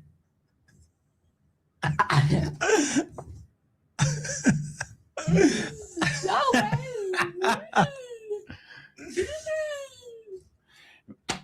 Oh my gosh. Why learn when you can play dumb? Herman, even Herman. Woo! All right, Herman. I love that picture of you, Herman. You look great. Look, see, it's going down. No, it's not. We were just at 22. Now we're at 21. Okay. No, that's right. Keith PV House. We're that desperate. Keith PV House. I don't have a room. We're in his room, Keith PV House. Did you know that? We're literally in Jimmy's room. This is where I sleep. This is right. All right, so next, We're being Keith real PV House, the here. Venmo is scrolling on your screen. All right, we got to get this channel to, we got to get 3,000 watch hours and 500 subscribers. Where are we at in terms of subscribers? 500, like 457. Like, we got to get 500. I'm leaving. Bye. You have nowhere to go. You're in your room. I'm going to sleep. Jimmy, you know you're supposed to sleep standing. Dag overhaul. 453. 453. All right, you guys, let's get I'm to, so let's sore. get to, I can't even do a push-up. let's get to 500. We have to get to 500 during this live show. No, wait. What? We're gonna keep going. We're just gonna keep going live. No. We are. We're gonna go until you turn 18. What? We're just gonna keep going. We're gonna get 500 tonight. Watch. All right, make your face. When I turn 18, Rowan's gonna be younger than me. I could just adopt Rowan. Because like when I turn 18. That's cute. All right, just but adopt show us your wonder face. Show us one more time. Huh? Show us your wonder face. What wonder face? That face. What face? Have you lost your memory? Huh? Have you lost your manners and your mind? All right, what's the next What? one, Mario? What's the next question? The next one is tribalism or tribalism. Tribalism. Tribalism. Okay, like I'm- what is the concept I'm of going- tribalism? I told Mike I'm going right there. No, you come over here. No. Otherwise, I already told Rowan make you in go- 1 hour I go. if you don't sit down, I make you go bye-bye for real. Sit down. Where am I gonna go? Bye-bye. Where is bye bye? Back to the universe. Back to where you came. Back from where you originated. So So sit the down. U.S. No. I'm gonna get deported back to the U.S. Sit down. and you're gonna get deported. If you want to travel, Back to if you want to Australia. travel, if you want to see Rowan again, sit down, Jimmy. I have your card information. That's okay. He says, Rowan, I am your father. That's funny. No, Rowan, Dag Everhall's I quick on the am jump. Your father. Oh my God, it's a Black Widow. Ouch. Here, come on. Sit down. And Ezekiel is right. Everyone, make sure to like this last. Yeah, don't last forget to stream. like the video, you guys. Don't forget to subscribe, okay? If you're coming over from Jimmy Explorers, be sure to subscribe. Yes. So, Jimmy, come in here. Real Rifle Rowan, we have to grow this channel. So, Real Rifle Rowan, this is not optional. Thank you, Kid So, Baby Real House. Rifle Rowan, or if you're here, leave a comment. Okay, next. I'm So- keeping you running in the background. Thank you, Keith PB House. Thank we you. appreciate you so much. We truly Keith, do. we're literally in his room. This is how bad it's been since the house done burned down. Okay. Yeah. James lives in the We make it a studio. joke that the Uncle Randy done blowed up the trailer, but the reality is, Jimmy, come over here, please. James lives in the studio. That's right. Yeah. He's a workaholic. He sleeps in the studio. So tribalism. All right, next question. Tribalism. Why do people God. defend their group even if it's wrong? Why do people defend their group even if they know it's wrong? Uh-huh. That's a great question. Why do people defend their group even if they know it's wrong? Well, because of this idea of like this sense of belonging is such a strong inherent human need that we may defend something even if You we haven't seen a bed in the studio? know it's Here, actually I'll show wrong. Yeah, you don't think we're being for real? Look. No, Dag doesn't donate. So I love Dag, but I'm not gonna go. No, I'm not gonna embarrass myself. No. Don't. So I love Dag. I love you, Dag. But I'm not gonna put our whole life on display without someone contributing so that we can get into a better situation. It's right next to us. Y'all have already seen it in the past. Dag, you've seen it. We've panned the camera over. But tribalism is where you defend something because it's like your inherent need to belong to a larger group is more important than your need to be right. Even if there's evidence that indicates that you're wrong, which is we're seeing this with different countries around the world. But I also think that like tribalism is not as strong as it used to be because people are not as allegiant to their countries as they are to maybe a group that's even on the internet, let's say. You know? Yeah. Yeah. Some countries maybe it's growing, but in other countries maybe it's not so That's much. such a great idea.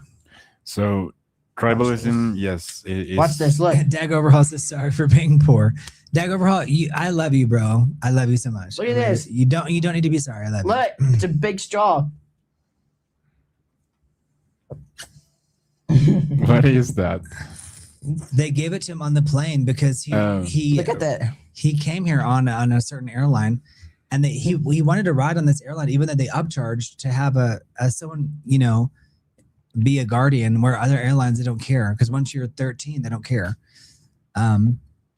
So, but Dag Overhaul, you're good. Love you to death. I always feel so weird walking into anybody's bedroom or even close friends, Keith BB House. Well, when you're broke and you don't have a choice, you just run a live stream out of your bedroom.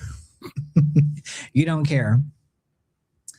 All right, but I get what you mean, Keith BB House. You're not wrong. That's like a real feeling for sure. Everything goes out the window when you lose everything and you just have to start over. You don't have any shame anymore because you're just like, it is what it is. I gotta climb my way out of this situation. Jimmy, show your face of wonder. It looks like an IV. Yeah. It looks like an IV. Just put the IV in your mouth and just be like, No. Look. Watch. you're using the force of gravity to your advantage. You guys, the ways to support the channel if you Clever live in the boy. United States, Cash App, Venmo. It's scrolling on your screen. Act now to save a child in need. Give us your face. All right. Did I describe tribalism? Do you have any more to add to that topic? Yeah. I mean, it's essentially the strong feeling of loyalty to one social, political, or cultural group. Yes. Guess what? Speak with more pizzazz, Mario. Often result. Look what Gizmo just said. Yeah, that's hilarious, Gizmo. That's hilarious. Brent told me that's a pee catheter. Yeah, that's what they.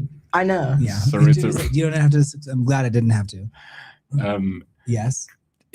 My water goes on a rod before it. It usually results in an us versus them mentality, but it stems from an ancient evolutionary instincts where human survival depended on strict in-group cooperation. That's right. Like hunter-gatherer groups, you had to be a part of the group for thousands of years. Yeah. In our history, human beings, have been around for I think 148,000 years, something like that. Y'all can look it up. Maybe it's 200,000 years. But essentially, we've learned over thousands and thousands of years to be a part of a group, and so groupthink is a very real thing. So it's advantageous for us, historically speaking, or evolutionarily speaking, to be part of the group, even if we're wrong, because all that matters is that the group has your back. Right. Hey, Mark Sands, we are here. We're glad you found us. You guys subscribe to the channel. Subscribe. Thank you, Mark Sands. Thank you. So, Kitty House. Yeah. So next one is status games. All right, status games. And the question is, why do people care so much about looking important? Why do people care so much about looking important? Yeah. Probably it has to do with the fact that, like, by having some level of prestige is directly related to your survival. My straw is alive. It's moving. What?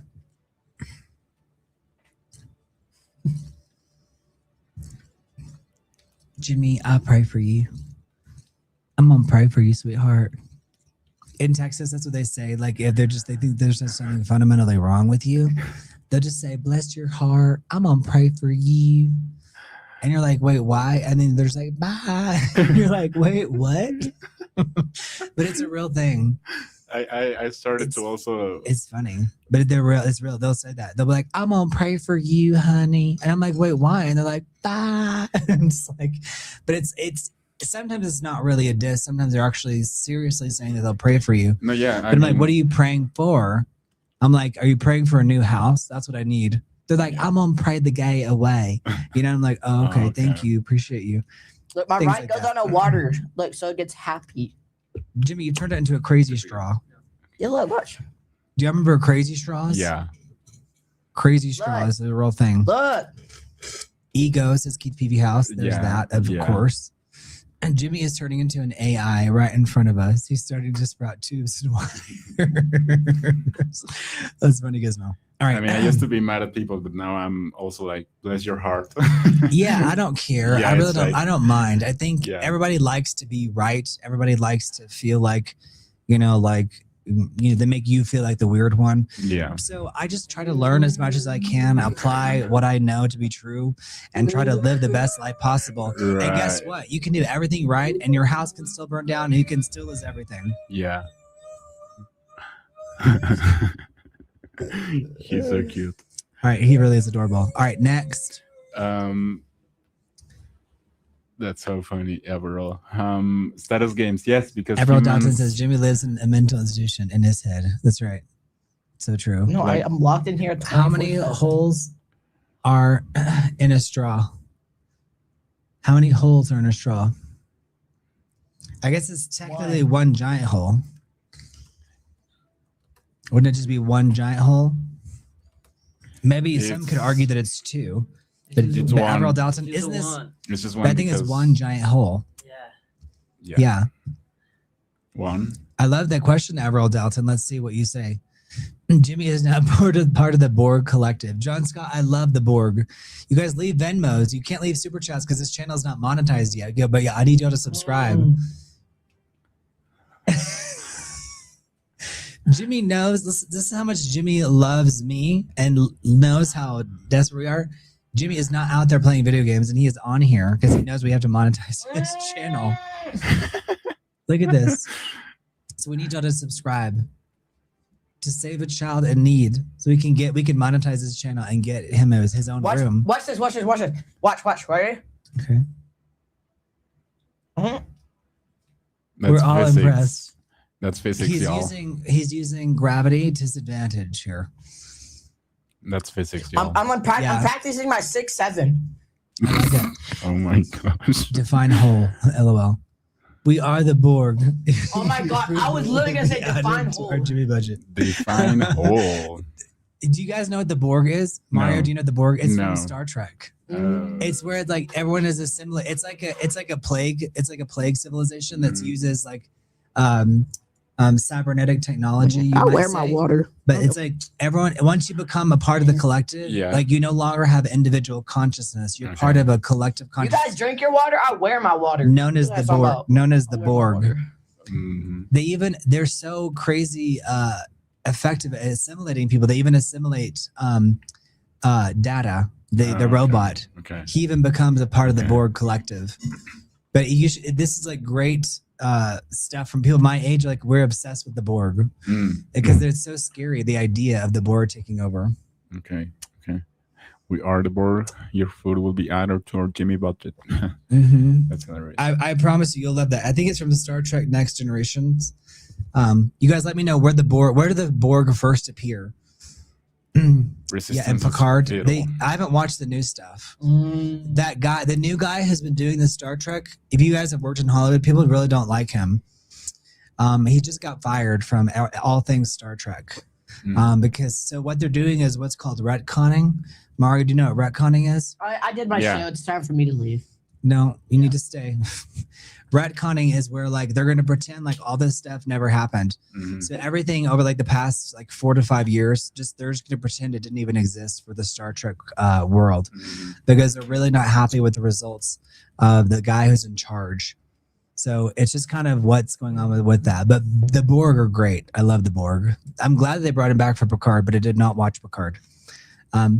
Resistance is futile. That's what they say. PBS is totally right. Amazing. You guys, and there are ways to support on the screen. You can see, but they say resistance is futile. There's a really wonderful picture. Can you look up the Borg Queen Yeah. and then put a picture of her on screen? She's still alive. She's still a working actress, and she was also the wife of who's the guy from Jurassic Park? Sam Neill. Sam Neill's wife in Event Horizon. Event Horizon is that scary movie where the ship goes to another dimension and comes back and brings back hell. Like inside the ship, there's hell. Oh, there she is right there. Amazing. She's the Borg Queen. She We is are the Borg. amazing. You will be assimilated. Your biological and technological directives will be added to our own. Resistance is futile. But she does a great job at playing the Borg Queen. Like she deserved an award. Because I'm not kidding you. When I first watched that, I was like, holy crap. Like, really? Yeah. What movie is this? I think is this movie Star Trek. Next Generation? Or there's a really, really good one. It's like First Contact, maybe? This. What movie First is this Contact. from? Yeah, First Contact. You got to watch it. She was wicked as hell. She really was John Scott. So you guys, I'm telling you, this That's actress funny. is very good, but it just shows you how you can be a wonderful actor and only be in like 2 or 3 big films in your entire career. Right. So that's why so many actors now go to these cons, right? The conventions to support their products. But she's an amazing actress and she did a great job as the Borg Queen. And she's not really even a queen. It's First Contact. You got to watch Star Trek First Contact. Yeah. It's such an enjoyable movie too, because it Mhm. just shows you that actually makes sense to have like a biological and cyborg collective. We Mhm. are the Borg. But yeah, it's so scary. It's really creepy. $500. Yeah, y'all leave a Venmo so Jimmy can go to bed. Because we're fundraising here. We need a $500 Venmo. so that I can go play. We can't leave super chats on this channel because it's not monetized yet, you guys. So thank you, Keith PV House. Watch hours. Thank you, Keith PV House, for watching. Thank you, for Keith keeping PV it going. House. All right. All right. Yes, there are 4 lights. She's in a lot of Voyager episodes too. Yeah. I'm I telling need to you. use the restroom super bad. But we are the Borg. We have no more biological directives. Oh. All right, go to the bathroom and come back. All right. Well, we're in your room, so. Okay, then I'll have to go to a different room. All right, next. So the next. So that's the Borg Queen. So I'm gonna relate it to a movie so that it'll give us a visual. Right. So we can also like understand like the importance of a collective shared, experience. Yeah. Like, do you see how like the chat lit up because people love the Borg, like it's fascinating and horrifying, like the Borg from Star Trek. But Yeah. Star Trek used to have such a cultural impact, and that's why they had to get rid of this new guy because he was just diluting the brand. Yeah. You could argue that they've been doing that with Star Wars too. Yeah. Yeah. And Very easily argue that. Yeah. It wouldn't be a hard argument. Yeah. So mimetic desire. Mimetic desire. Yeah. All right, explain that one to me. So here's the question: why do people want things because other people want them? Well, I remember one of the first things I was taught in Hollywood is like people want what other people want. Yeah. So it has something to do with like mimicking other people's behavior. It's like they're not people, they're sheeple. Mm-hmm. So we call it mimetic desire. Mimetic desire, which means which is the psychological and social concept that our desires are not original. They're not independent, yeah. But rather copied and adopted from other people. That's right. They're unconsciously mimic other people's desires. Right. That's why advertising is so powerful. Yeah. Yeah, which makes sense. It makes sense because how much? How much would check? Well, listen, Yeah. It was formulated by French philosopher and social scientist René Girard. Yeah. And the theory argues that the desire is not a straight line between you and an object. Instead, it's a triangle involving you, an object, and the model. Yeah. And the model is the person that you're imitating. Mm-hmm. That's why, again, advertising works. And we know this works because of the toddler toy phenomenon. A room is filled with dozens of toddlers, and a child ignores them all until another child picks up a specific truck. And then suddenly, every child desperately wants to play with that exact same truck. Right. They've done this model again and again and again. I'm glad that you have your hands down just in case it dropped. All right, but that's a real thing. So toddlers in a room, they've done studies. If the first thing that the first toddler grabs, Ethan, all of how a sudden, are you? all of the other toddlers want what that other toddler. Ethan is our other dumb friend. What's going on? All right, the career path trap. A student enters college unsure of what they want. They notice that the most ambitious, prestigious students are all competing for investment banking internships. The student can suddenly develop a fierce desire to become an investment banker, Jimmy, what are you but doing? not out of an inherent passion, but because others want it. Yeah. You scroll Instagram and you see multiple peers visiting a specific vacation Right. spot and you wearing a specific brand, you suddenly feel a strong urge to buy that item and book that trip, believing it will add to your own wish. But that wish was never your own wish to begin with. Right. But right. that's why it's a dangerous cycle because it ends to mindless consumerism. Mm-hmm. Yeah. Yeah. And then forgetting your original goal in life in the first place. And over time, the original object or desire matters less and less. And the primary focus becomes defeating. So, yeah, it's we could do a whole video on mimetic desire. Hey, Robot for Rowan. Rowan, I'll be there in 30 minutes. Hey, Ethan, how are you? All right. We have the whole friend group here. All right, now. let's get to 50 concurrent viewers. Let's go. All right, mimetic desire. So, Jimmy, mimetic desire is that you want something just because other people want that. Jumping on. Jimmy's practicing his reading skills. All right. Hey, Ethan Delgo, you guys don't forget to subscribe to the channel. Where are we at in terms of subscribers? 400 and... Is Ethan blind, speak Portuguese, or mentally challenged? Ethan's a mentally challenged one. Is Ethan your friend? Yeah. Tell your friends to subscribe to this channel. That way, How are they commenting if they're not? I'm telling the other friends. You have more than 2 friends. 453. Yeah, but these are my friends. We've been stuck at 453, you guys. So subscribe. These are my friends. The other ones are my friends. Yeah. All right. Next, after mimetic desire. So- Ethan, if you say Or do something, you have an image? Or do you Ethan, if you say something, I'm gonna block you. So I know what Yeah. you're about to say. the shadow self. Why do people hide parts of themselves? the shadow self? Mm-hmm. There's a lot of books about this. They talk about this. A lot of people learned about this for the first time on Oprah. Oprah, you mean? Oprah was really big before you were born. Okra? Everybody watched Okra? Well, people used to joke. They used to say call her Okra as a joke. But the shadow self, Ethan, be or quiet. simply the shadow, is a psychological concept representing the unconscious parts of your personality that your conscious ego rejects, denies, or hides. Have you heard of this, Mario? No, not really. It first was conceptualized by a Swiss psychiatrist, Carl Jung. Mhm. The shadow consists, or the shadow self, but just we call it the shadow, consists of the traits, emotions, and desires that you deem unacceptable, often because they conflict with societal norms, family expectations, or your ideal self-image. For example, like the shadow is not inherently evil or malicious. It is simply abasement for things you've repressed, right? Like repressed. Like there can be negative traits or positive ones. For example, anger, jealousy, selfishness, greed, sexual desire that you feel guilty Yes, about that having. is Ethan. Positive ones Thou can be you. creativity, ambition, intense passion, or personal power that you locked away because you were told to be quiet, stay humble, or stop showing off as a child. So your shadow self can actually be good, bad, ugly. It doesn't matter. It's just that like your family or your God, he says your I'm neighborhood, your town told you to suppress that. And so depending on how rebellious you are or how compliant you were, that thing never goes away. It just becomes a part of your shadow self. Mm-hmm. Okay.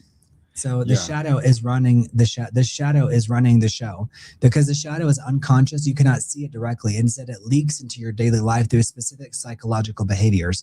That's why people can act out of character, because the shadow is truly what's in control the whole time anyway. Yeah. So like intense projection. If you have a sudden disproportionate burst of dislike or judgment towards someone else's behavior, you are likely projecting your own repressed shadow trait onto them. Mm-hmm. This is really good stuff. So you repeatedly ruin good opportunities, relationships, or habits due to underlying unacknowledged desires or fears. And then there's the Freudian. Have you heard of the Freudian slip? Yeah. Mm-hmm. Yeah. That's where it comes from, Mm. because your thing is deeply in your subconscious, but it seeps out Yeah. in little ways. So it's impulsive outbursts of anger or hidden truths that slip out when you're exhausted, stressed, or under the influence of alcohol or other substances. But it can be a Freudian slip. Yeah. Carl Jung argued that trying to destroy or lock away the shadow is impossible and dangerous. A repressed shadow eventually bursts out in destructive ways. Instead, the goal of psychology is integration through a process called shadow work. So there are entire books about the shadow. And I highly recommend you explore your shadow, Mm-hmm. because the shadow is your true self, because it's everything that you are plus all the things that you deny that you are. Mm-hmm. And it's usually not all that bad. It's just something that your parents were like, you shouldn't draw Yeah, Dad, because I've heard you of don't need to be an artist. You need to become a doctor, whatever. Yeah. So your shadow may be like intensely creative or whatever. That's why in movies they show people like drawing in their sleep or sleep talking and exploring Oh, different I aspects of sleep their talk and I personality. talk about pink elephants. That's what Mom You said. do. But we're not suppressing anything. So maybe sometimes it could be from your infancy. You're suppressing something from an infant level. You guys subscribe to the channel. Go subscribe from maybe you have a second account, a third account. We're going to keep going on here on this channel to get our subscriber count to 500. Gabriel, have you told your family to subscribe to this channel? Can you share it with your family? Yeah, absolutely right. Do it right now. All right, I'm gonna go now. My brother. All right, I'll share it with your mama. I'm gonna go now. Bye, guys. All But right, yeah, next, Kid TV the House. shadow self is a big deal. Kid All TV right, House. earlier you mentioned pray the gay away. The hardest part of my life was leaving our church when I realized I was the abomination being preached against. Made me try to understand myself at age 11. Undead. Keith PV House, that is so validating for you to say that. Thank you for sharing your truth, because that is a big deal for me, because I never even thought that. So you'd see, you would never know. So thank you for sharing that, Keith, because that is Keith. healing for me just to hear that. You get that, Mario? Yeah. Like how that is such a big thing. Like you're so like such a big part of you is like so rejected when you have no really control over that thing. Yeah. But we are sending you hugs, Keith. Keith. Yeah, we're sending you lots of hugs. We love you. We love and you. Keith, guess what? You won in the end because you're out there fishing on a boat. You're doing whatever. You're doing whatever you want to do. You're living your best life. You're living the dream. Yeah. You're living what most straight guys would be dying to do what you're doing. Yeah. Isn't that crazy? Yeah. So there you go. Thank you, Keith. So you won in the end, Keith TV House. Yeah.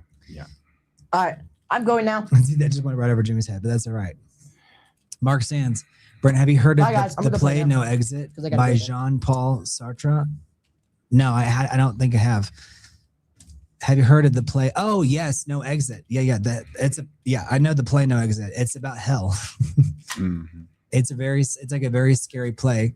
And at the play, Mario, like you can tell me if I'm wrong, Mark Sands. I'm glad you're still here, Keith VV House. Thank you, Keith. But the play is like they like all this crazy stuff plays out because they realize slowly that they're in hell.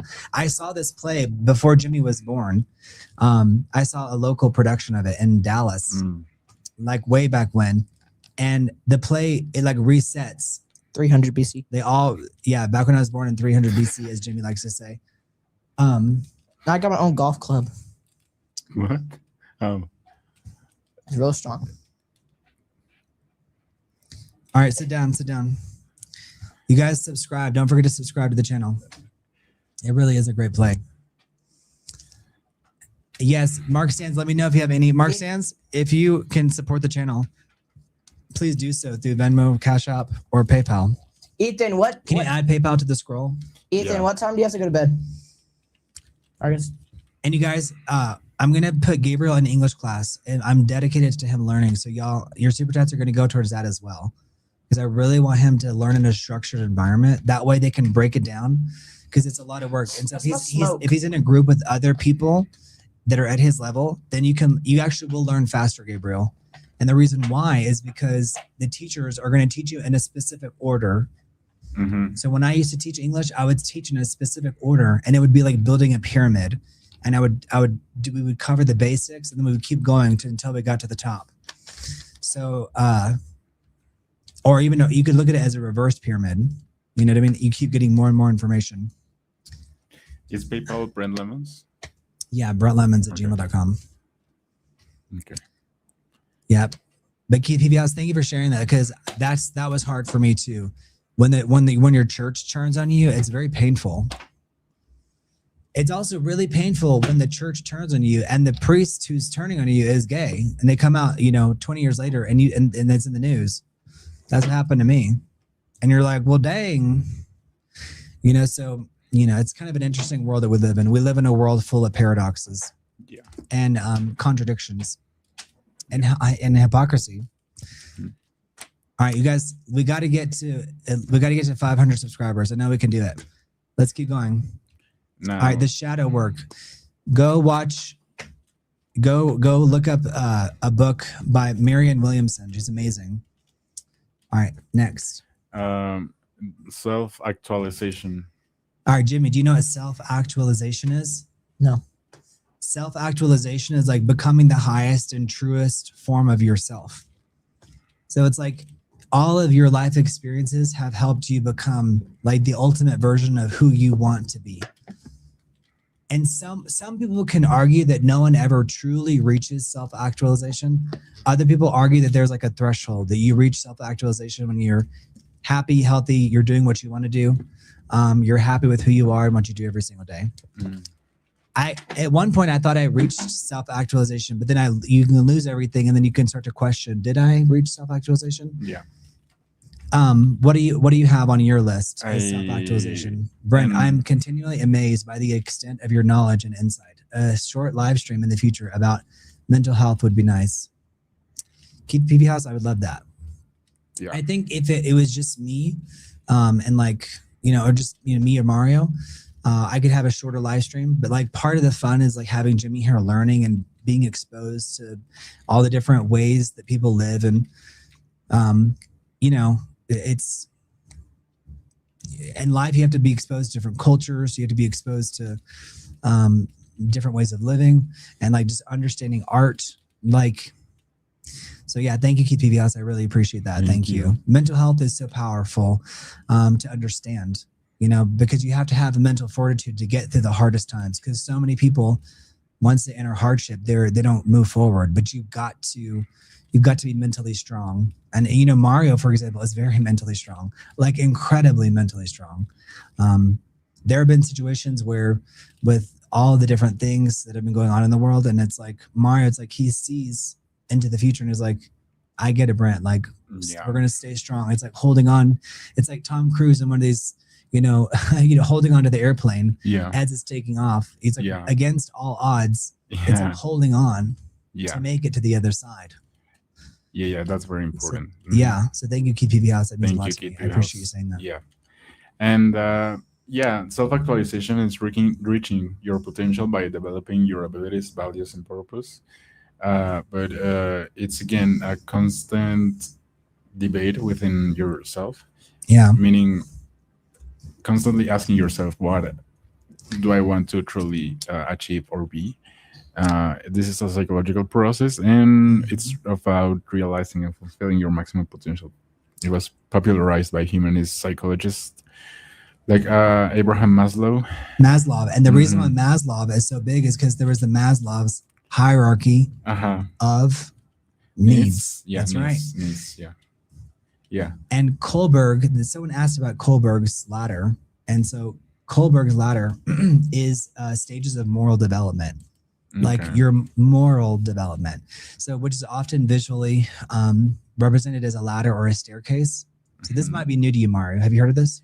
No, I have heard of the pyramid of needs, but yeah, Maslow's hierarchy of needs is different, but this is a ladder of morality. So it was developed by psychologist Lawrence Kohlberg in 1958.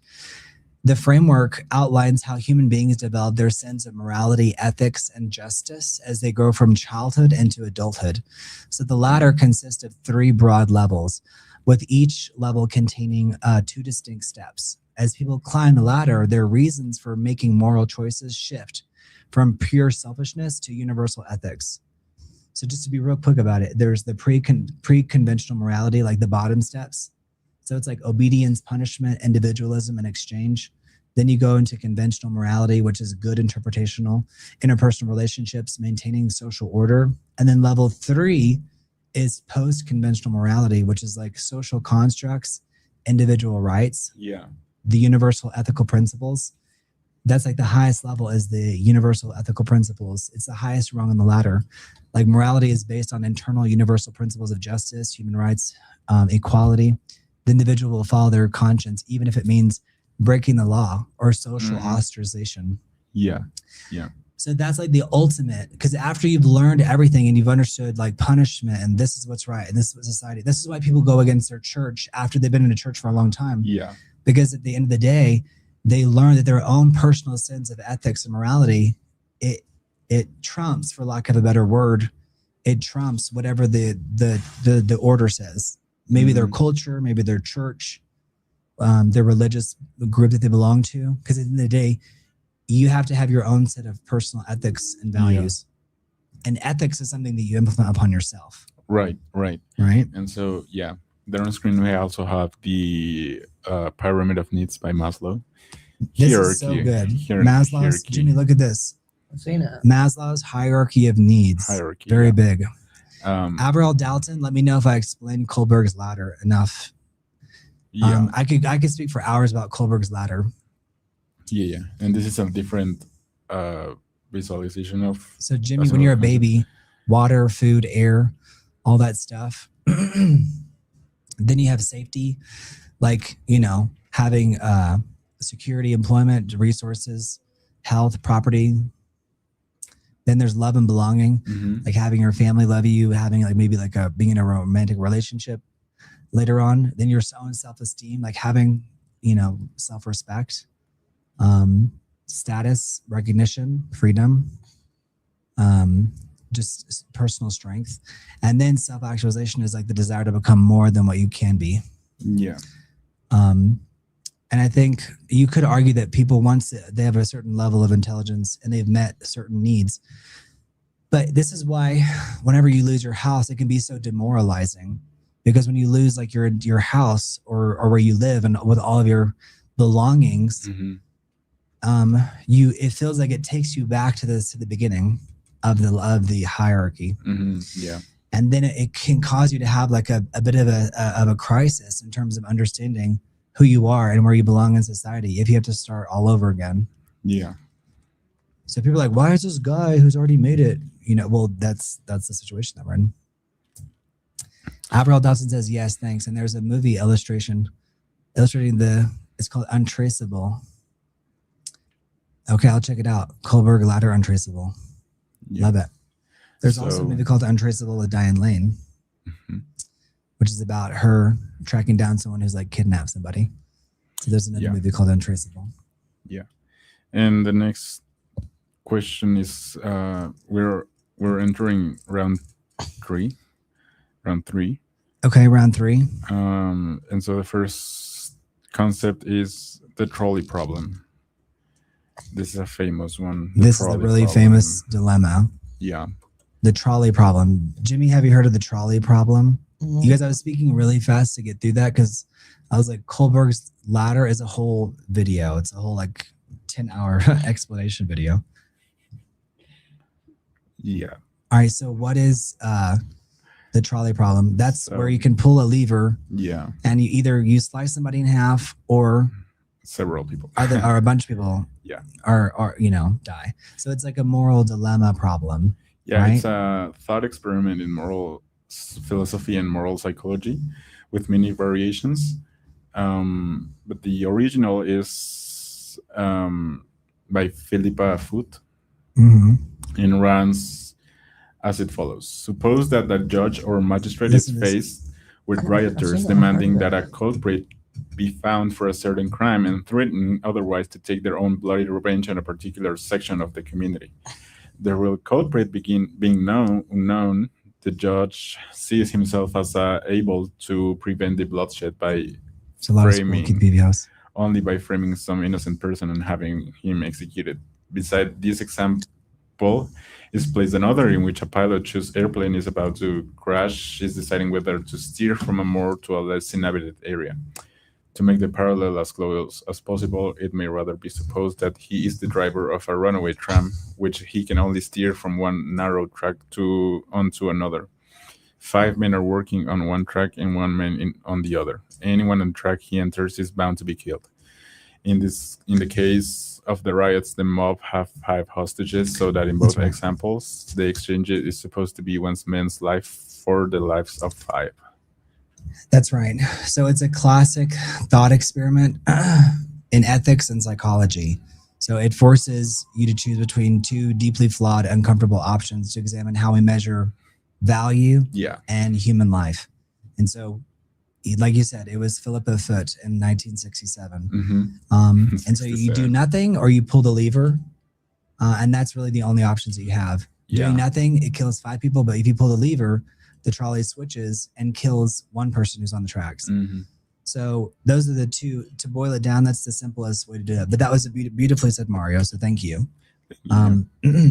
And I love Mario's fluency, and I love these lives because there's no way Mario will ever lose his English here, right? Right. Because you're constantly exercising it. It's like going to the gym for English class. Yeah. But it's definitely a philosophical battle, between utilitarianism versus deontology, which is utilitarian is like the approach that argues that most moral action is one that produces the greatest good for the greatest number of people. Saving 5 lives at the cost of 1 is a simple logical math. But the other one is a duty-based thing. So the approach championed by Immanuel Kant, right? Kant argues that certain actions like killing an innocent person are fundamentally wrong. So in that regard, you should, according to Kant, in theory, you should do the nothing. But the utilitarian view would be that you better pull that lever and kill the 1 person. Yeah. But the reason why it's such a dilemma in terms of ethics is it requires, like, you have to do an action and that someone will die because of your actions. Yeah. but you've been given prior knowledge that doing nothing causes more harm. So it makes it a bit more strong. It is. And Jimmy's playing with his little thing that they put around his neck Call when it we traveled lanyard. on the airplane. It's like a lanyard. I did that. I drew this life, and there's a twist to this too. yeah, It's because called it's the Fat Man variation. Have you heard of this? Yeah. To test the limits of these philosophies, philosopher Judith Jarvis Thompson introduced a famous variation called the footbridge dilemma. You are standing on a bridge over the track. Okay, the runway trolley is heading towards 5 people. Yeah. Next to you is an exceptionally large man. You push him over the bridge onto the tracks. His weight will stop the trolley, saving 5 people, but he will die, but the 5 will live. In this scenario, the math is exactly the same. 1 life versus 5 lives. Yet the vast majority of people suddenly flip their answer and say it is morally wrong to push the man, even though it's the exact same thing. Yeah. So psychologists use this twist to show that humans have a powerful emotional aversion to actively causing direct physical harm, even if the cold, hard utilitarian logic of it all yields the same result. So we would rather pull the lever than push the man. Yeah. Yeah. And the reason he's a fat man is because he has to be big enough to theoretically stop said trolley. Right? Yeah, but as Doug noticed, this illustration is interesting because it's a U turn at the end, so there's really not a choice here. In this image I pulled off. Well, that's you like the just illusion ignore of the end of U-turn. Yeah, but Because that's like the not really illusion the point. of free The point will. is that's kind of funny that they showed a U, because I guess what it's saying is that either way, it's like there's some level of circular logic there, but it's not that there shouldn't be a U. That's like just one interpretation of it. If I try to draw a trolley, it will look like I a love the rabbit guy found. holding a metal detector until just now when I realized it was a trolley switch. LOL. It does look like a metal detector. It looks like a guy on the beach looking for coins. Right. Keith PV House, what should we do to get to 500 subscribers on this channel? What do you think we should do? Do you have any ideas? I'm going to do some edited videos, but it takes time because that stuff gets buried. There's like a huge priority right now for live videos because of the total transition from traditional cable and broadcast to live streaming. Finally, I broke it. I knew you were like I was like, you're putting it to the test. Oh, a Mario audiobook. I've been saying it. We should do a documentary and have you do the audio. That would essentially be like an audiobook, right? Like a documentary. And if they have YouTube Premium, they can listen to it. If you guys don't have YouTube Premium, you should get it because it's totally worth it. Because you don't have any ads. Thank you, Kid Billy House. He looks sad because he's not finding any coins. That's right. That's Dag the Overhaul. moral dilemma. Dag Overhaul, just send all your friends to come watch this channel. And our content is gonna get really good. I promise you. I'm really excited for it. And then, but listen, we've been covering a lot of territory here. I mean, we've learned about stuff. Kohlberg's ladder. I bet a lot of people had never heard of Kohlberg's ladder before. No, Mario, that's even probably new for you. It's a unique one. People don't really cover that much in school. Right. But that's about morality and ethics. Mm-hmm. And there's 3 stages, and in each stage, there's 2 steps. Yeah. So utilitarianism is the next concept. Utilitarianism? Yeah. That's like basically like I'm kind of a utilitarianist if you think about it. Mm-hmm. Like I like to be very creative and have a lot of fun, but at the end of the day, I'm very utilitarian. I don't like to waste anything. When we got these cameras, we got all these cameras for a TV show. The TV show got tons of viewers, but it was in Spanish. They didn't pay us anything for it. So I was told, Mario, I was like, we got to put another use to it. Yeah. So I'm very utilitarian, but that also can breed creativity in and of itself. But utilitarianism, tell me what definition you have. I'd be curious to hear. So utilitarianism Osborne's, you're funny. judges actions by their consequence and total benefit. So this refers more Kohlberg's to with a K, Keith. Kohlberg's. Yeah.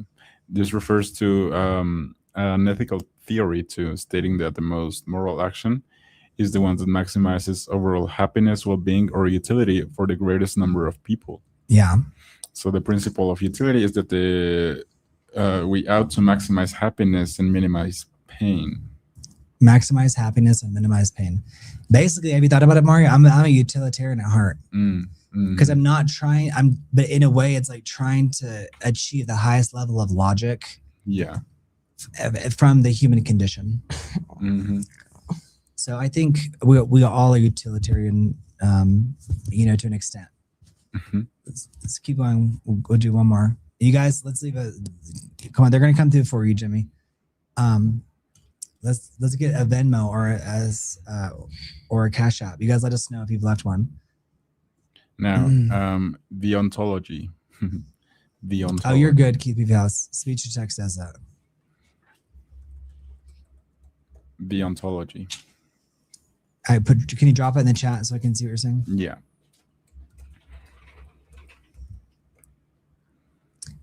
My favorite, as we rapidly move towards creating environments what are indistinguishable from reality, and those offshoots do the same. What are the odds that there are now the base reality? So deontology was, I actually just mentioned this word. Yeah.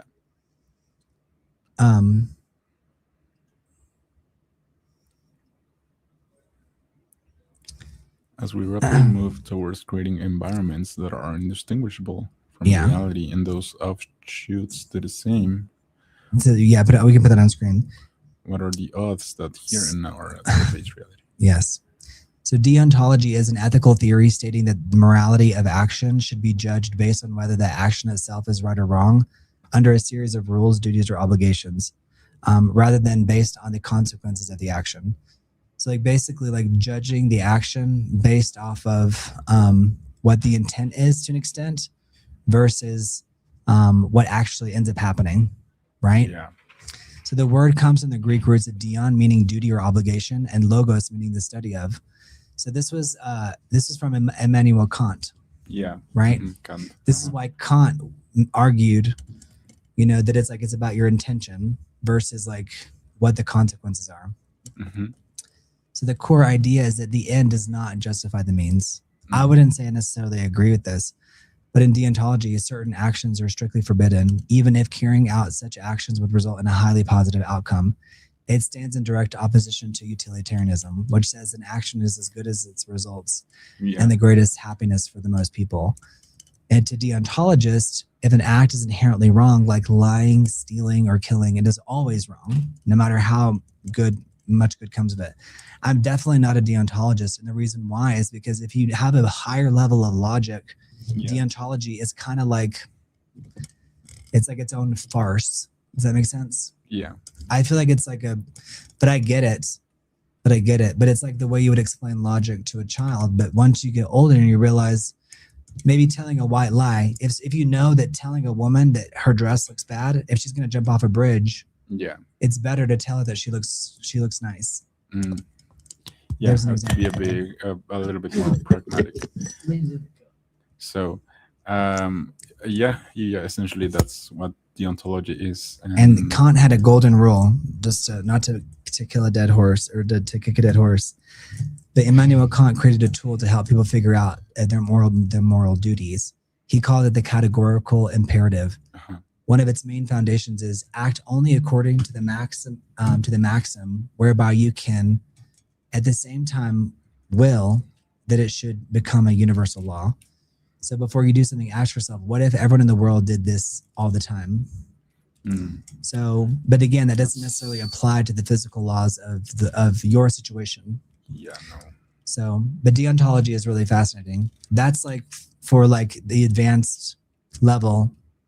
And in 6 months, when we have a full-on documentary channel, we can break down deontology versus utilitarianism. Yes. Yeah. But Mario, you're doing an amazing job because a lot of this stuff is the most advanced English you can get. Thank you. Yeah.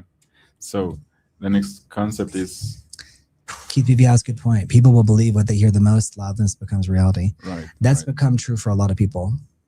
You guys, somebody come through with us with a Venmo or a super chat. Or you can't super chat on this channel, so let's get this channel monetized. It's not that easy. Well, but let's at least get to 500 subscribers. We can make that happen. We can make it happen. I know we can make it happen overnight. Mario, what do you think? Yeah. We have to will it into being.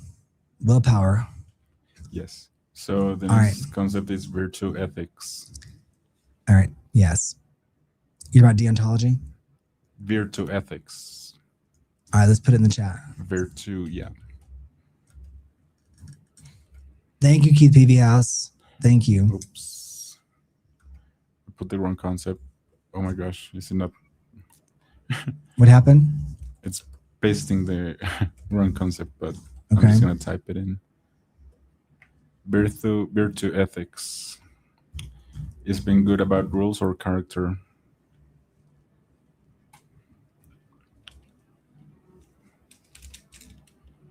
Thank you, Keith PV House. Thank you, Kid Baby House. Thank you. Is good. Is being good about rules or character. This will be our last one, you guys. We'll all get some rest because we've been going all day long. All right, so the last one. This is we did self-actualization. This is virtue ethics. Virtue ethics. All right, so tell me about virtue ethics. Yeah. So virtue ethics focuses on becoming a good person with traits like courage, honesty, and wisdom. It is influenced by it's opposed to the ontology in the sense that it's not following any universal rule, or calculating the greatest good, like in utilitarianism. It rather asks, what kind of person should I be? And this, according to this theory, this causes that natural right actions naturally flow from individuals who cultivate strong ingrained moral character. Yeah. So this is like an alternative to both deontology and utilitarianism. Yeah. It doesn't adhere to the rules of deontology or the consequences of utilitarianism. It's about like, what kind of person should I be? Yeah. Which again goes like that idea of virtues. This goes all the way back to Aristotle. Yeah. Right. Yeah. Aristotle also had this idea of the virtue. Instead of giving you a checklist of rules to follow during a moral dilemma, right? Virtue ethics focuses on building a deeply ingrained moral character over a lifetime. The theory relies heavily on the three principles of virtue, practical wisdom, and flourishing. And so this goes, Aristotle, he called this the golden mean, like the balance. Aristotle argued that virtue is always the exact middle point between two opposing vices. The vice of deficiency, like too little, and the vice of excess, or too much. So this virtue would be like right in the middle. So in a way, it's like the golden mean. Let's say there's cowardice, and then there's being like reckless, and the middle would be courage. Yeah. Like stinginess, like hoarding all the money for yourself, and then maybe spending too much. But the middle would be like a healthy level of generosity. One would be like self depreciation or like false modesty, and the other extreme would be like boastfulness or like extreme arrogance. And so the middle ground would be like not a false humility, but like just honesty. Look, I made Mickey Mouse. Yeah. Very good, Jimmy. Very good. Yeah. Keith PDS, you are the only one to contribute to this live stream. So thank you so much. Look, you see his nose, his smile right there. But that's an example of virtue. His ear, virtue, his eye, ethics. We'll show them your little toy that you made. Mickey Mouse. That actually made me laugh, says Keith PV House. I'm glad it made you laugh. All right, let's do one more. Let's do one more since we're already in this. How many more do we have in this section? 6. 6. Let's do it because it's only 6 more, and this is because we're covering like ethics, morality. 10 minutes per one. It's not really. It doesn't have to be. We can breeze through it. So the next one is moral relativism. Oh, this one is a dangerous one. Moral relativism. Have you heard of this one before? Yeah. I feel like we live in an era of moral relativism. Gabriel, your generation is kind of like victims of moral relativism. But moral relativism is like where like it's all relative. Yeah. It's dangerous. Like it's kind of a dangerous place to come from in terms of logic. But if you're just not joining us, be sure to subscribe. We should have that button flashing. Subscribe and like. Yeah. But moral relativism is kind of like, well, I'm not that bad because my neighbor is a murderer type of thing. Yeah, the idea that good Now and bad, there's his tail. Mickey Mouse doesn't have a tail. the idea that good and bad are That's where you hold it. oh, that's cool, are different based I could sell on that. culture. If anyone wants to buy this piece of art, I actually made it. Look, it actually. I does love look, that, Mario. looks like You're Mickey thinking Mouse. smart. we are. It literally looks like Mickey Mouse. Remember, we used to auction off items from the podcast area, and they would buy them. They would buy them like metaphorically, or like we're open. They'd to be like, hear. "Don't send it to me," but like, I'll buy it. Yeah. So it's like, who wants to buy our podcast You items? can see his belly right there. I actually did make Mickey Mouse. It does look like it looks more like kind of Winnie the Pooh to me. Winnie the Pooh. It's very abstract art. But moral relativism I did that on purpose. I made it like Mickey Mouse. is the philosophical view that moral judgments, beliefs, and principles are not universally or objectively true. Instead, they are relative to the social, cultural, historical, or personal context in which the action is made, right?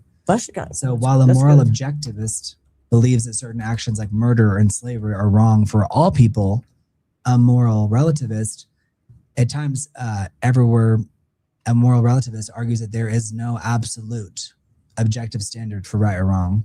And I think there's some truth to that in terms of like the way we judge art.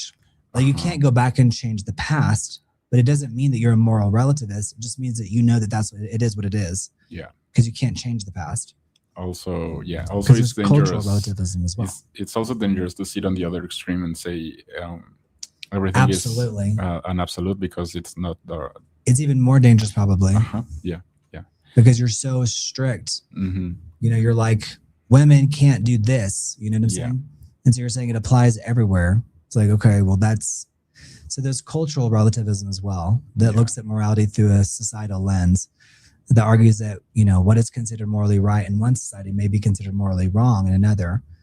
And we see that a lot with religion and the way religion plays into our lives. Mm-hmm. But it's very fascinating because it even goes into like funeral traditions. Like the ancient Greek historian Herodotus noted that while Greeks considered it a sacred duty to burn the deceased fathers, a neighboring tribe called the Calatians considered it a sacred duty to eat them. Brent, where's my phone? Isn't that wild? Yeah. So both groups were horrified by each other's practices, demonstrating how right and wrong are heavily dictated by your culture. Mm-hmm. Like for our culture, it'd be, but inside of Greece itself, the Calatians, it was considered their sacred duty to eat their fathers. Yeah. Mark sends, I think it's like 3 minutes. I really don't know where my phone is. After the maybe put it over there. So Brent, do you not see it? Minutes. Huh? Do you not see my phone? You don't see it? Really? Is it morally relative where it is? Yes. Is it right in front of my face? Yeah. If you look at me. Where is it, inside your shirt? No. Is it? It's literally in plain sight. Is it on the table? No. Is it behind the chicken? No. Oh, it's on the. He has it on the glass. He has his little suckers, his little things. I was like, okay, Jimmy, how is this going to be clever? But it was pretty clever. It was right past his way. But again, inside of ancient Greece, there were two dramatically different ways of viewing burial rites, and Herodotus had a great way of like simplifying. Oh, don't do that, Jimmy. That's a mistake. Don't do that. I know. No, I'm not going to. But Herodotus had a great way of, and isn't he the one that he's like the father of history? Yeah. Don't you think it's great, like how somebody that early on was using such great concrete examples? Yeah. For these really big ideas. All right. Well, moral relativism is a big one. All right. Let's go on to the next one. So moral absolutism, which would be the opposite of moral relativism. But moral absolutism is the concept. Moral absolutism? Yeah.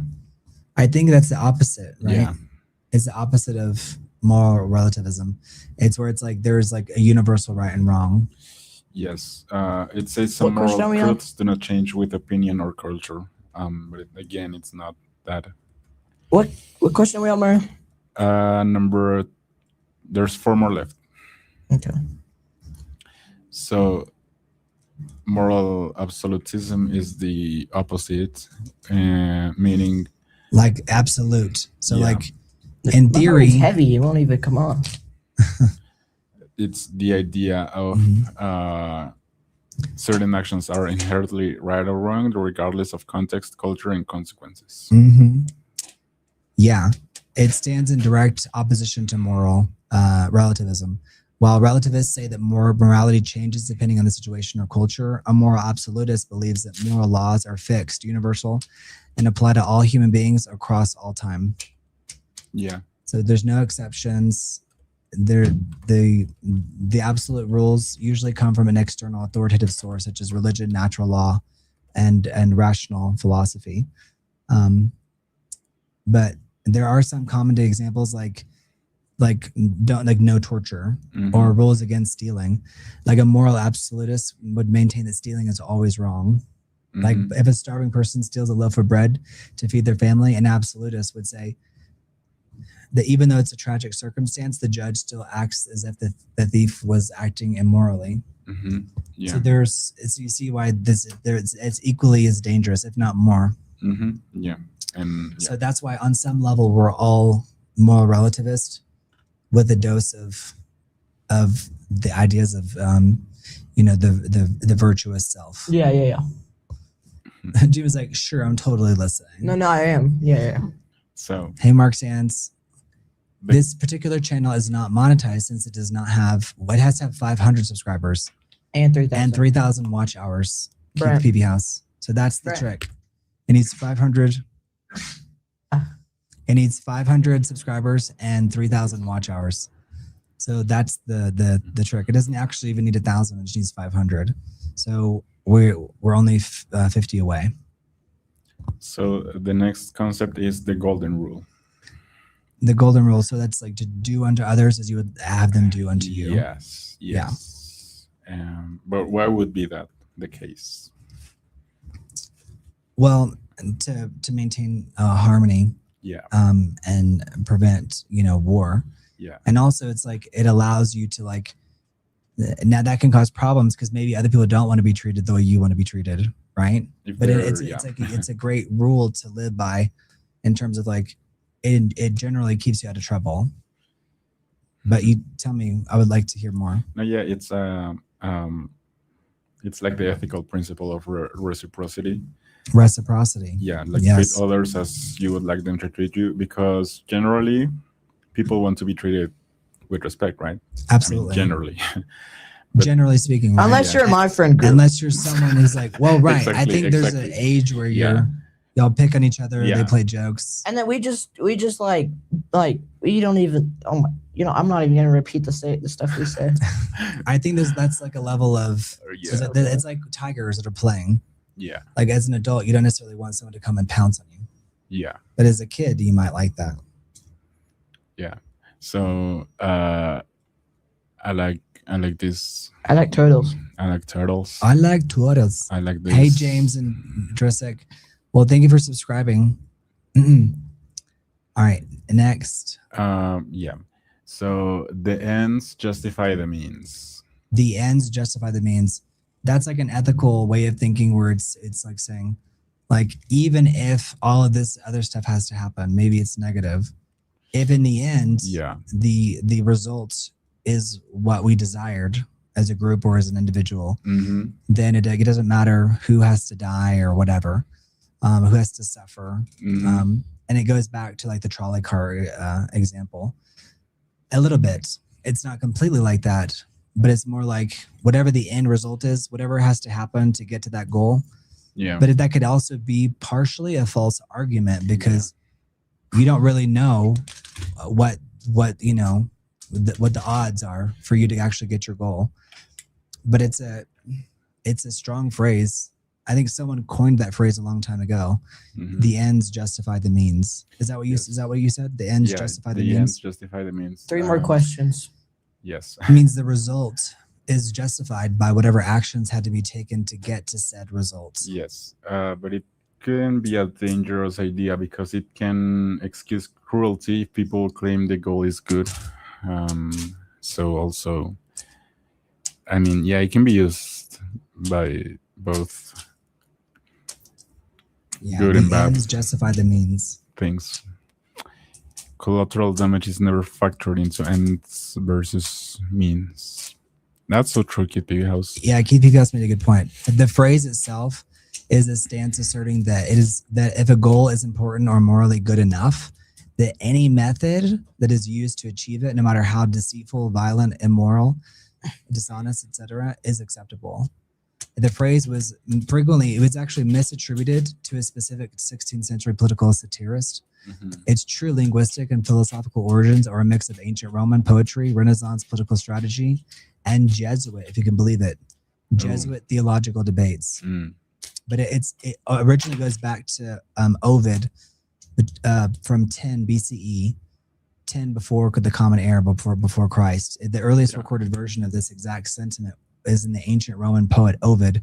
In his work Heroides, he wrote, "Exitus acta probat," the outcome justifies the deeds. And Ovid was not writing a political text. He was writing a dramatic poem about a mythological character rationalizing her actions. However, the Latin phrase became a popular legal and philosophical proverb later on. How about that? Yeah. It was also the blueprint for Niccolo Machiavelli in 1513. Yeah, Mark Sands mentioned it. So yeah Machiavelli used it. But it originally came from 10 BCE. You guys come through with it for a Venmo with us. We need a $100 Venmo. That way I can sleep easy tonight. Yeah, Gizmo, that would be a good example because you could argue, but the atomic bomb could fall into that category, absolutely, because it ended World War II. So that without it, you could argue, and listen, we haven't really used it since, really, right? So you could make the argument that it was a good thing, but ultimately, at the end of the day, we'll see where we go as a society. Right. So the banality of evil. Banality. I think that means like that there is no such thing as like true evil. It's just like it's benign. Like maybe it's not actually sinister. So the banality of evil is it BANAL? BANALITY. This concept was developed by Hannah Arendt. She posited that massive atrocities are often committed not by sadistic monsters but by ordinary unthinking. Oh my gosh! Oh, that's right. Bureaucrats who Ethan, what do you want? Simply that's a big one. Comply with the rules and conform turn it down to the systems they operate within. Yes. So German Jewish political theorist Hannah Arendt, in her book 1963 book Eichmann in Jerusalem, a report on the banality of evil. Listen. So a philosophical concept stating that the world's greatest atrocities are not necessarily committed, like you said, by sociopaths, fanatics, or demonic monsters, but they're perpetrated by ordinary, mediocre people who accept the premises of their state and participate in immense systemized cruelty out of sheer conformity, thoughtlessness, and bureaucratic obedience. The biggest example of that would be World War II, right? Can't. Yeah. So why is it that I always have means but no ends? That's funny, Kid Beauty House. That's funny. And I always have ends but no means. That's funny, though. Hi, Damian. Hey, Damien, how are you? All right, bye. Hi, Damian. But like the banality of evil, it's like a system, like the fragmentation of duty, which goes back to like the diffusion of responsibility, normalization, like horrific acts are legalized or systemized, and the surrender of judgment. Ethan said he had the live in the individuals willingly hand over their personal moral agency to an authority figure or a system. Yeah. Prioritizing corporate or state efficiencies over independent ethical thinking. Yeah. But the concept itself is terrifying because if evil requires a psychopath, then society is relatively safe. But if evil only requires ordinary citizens to stop thinking critically, which is maybe you could argue where we are now, and conform to the crowd and follow unjust rules to protect their jobs, then the capacity for immense evil exists inside everyday institutions and ordinary people. That's why it is like it creeps in. How many questions there are left? are a lot of people that are afraid that we're living in that era where like the banality of evil is like coming into play. Yeah. Hey, Richie, how are you? Hello. Richie, I'm on the struggle bus over here. He can't. He's 17. He can't do Venmo, Cash App, or Pay. Okay, that's no problem. You can go to your channel though. Hi, Damian. Hey, Richie, we're glad you're here.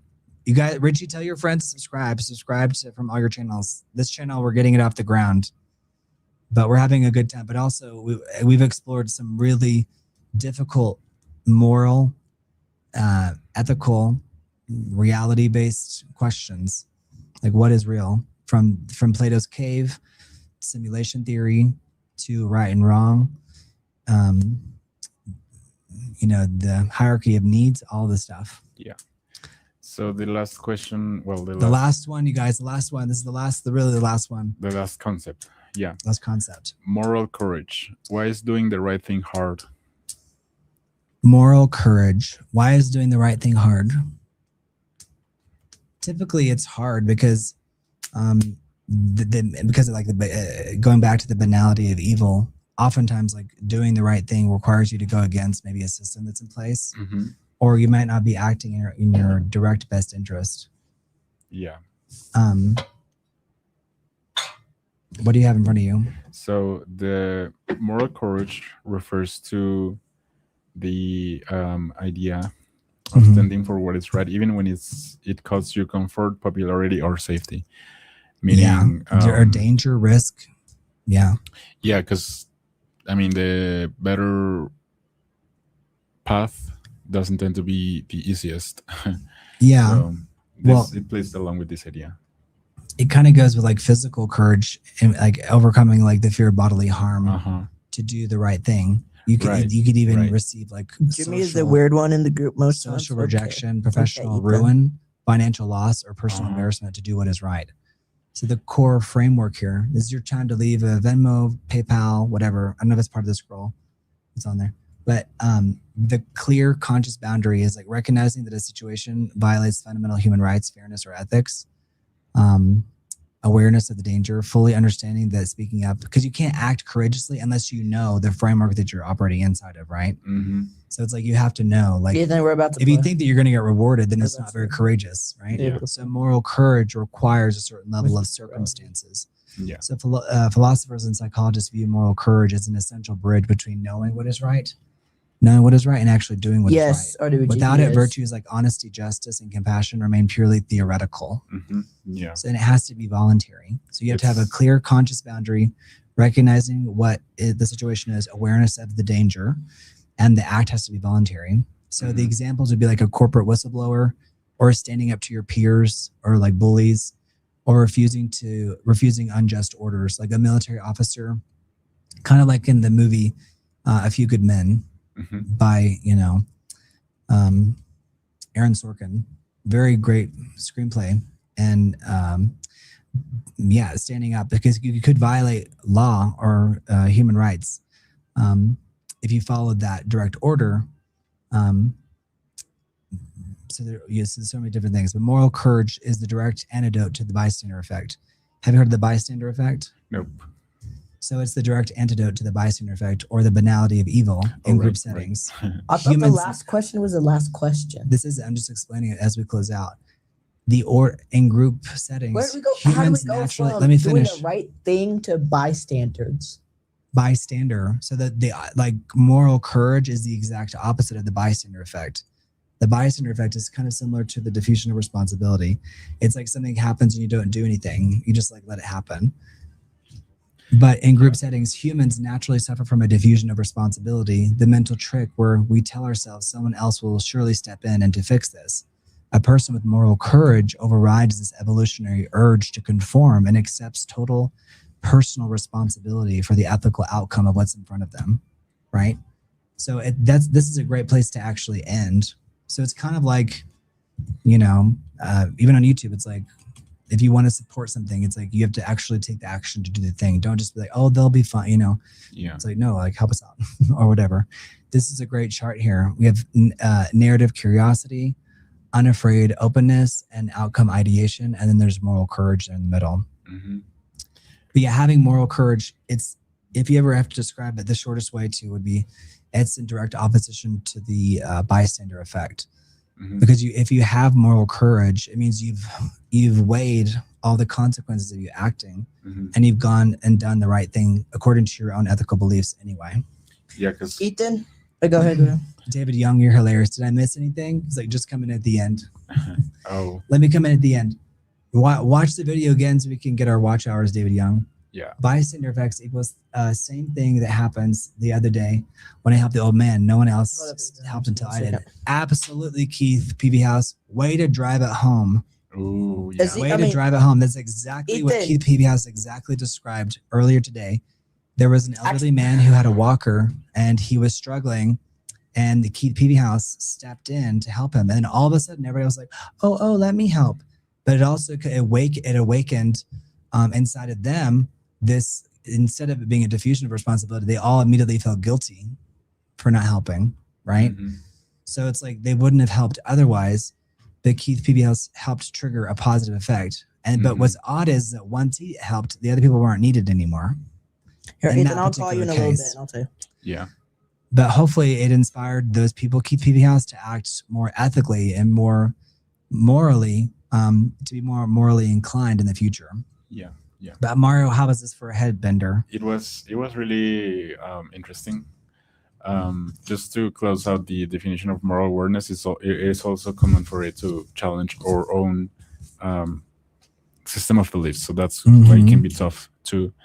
But the more we stay true to our system of belief, I mean, that can lend us to better results because, yeah, we will want the bigger outcome, the better outcome. So that was the last concept of this round, which covered logic, ethics, and moral dilemmas. Yeah. Yeah. Be sure to subscribe. Yes, like, subscribe. Leave your thoughts on the chat because this topic was really. These are some really deep wide. stuff. I think we can pick up where we dropped off here. Yeah. I What would number love are we that. on? We're entering round 5. How many rounds are there? They're 10. like 10,000. 10. So we We can actually pick out where we left off. And the reason why is because these are topics that you're going to face yeah. regardless. Like no matter what happens in your life, you're going to face these ethical dilemmas, Yeah. these, no matter these ideological issues. Yeah. Maybe not later in the final rounds. We're probably talking about string theory, things like that. But Yeah. these are things that you're gonna face in some way, shape, or form. Yeah. Just like Keith PB House, you could be walking down the beach, and you can experience the bystander effect. Yeah. You know, and then he stepped up and had moral courage. Thank you, VT Hookah. Thank you, I VT subscribe to this Hookah. channel because these lives streams are amazing. And Brent, hi, I'm back. Hey, VT Hookah. Hi, BT. I hope you're having a wonderful day. We're gonna go lay down and get some rest.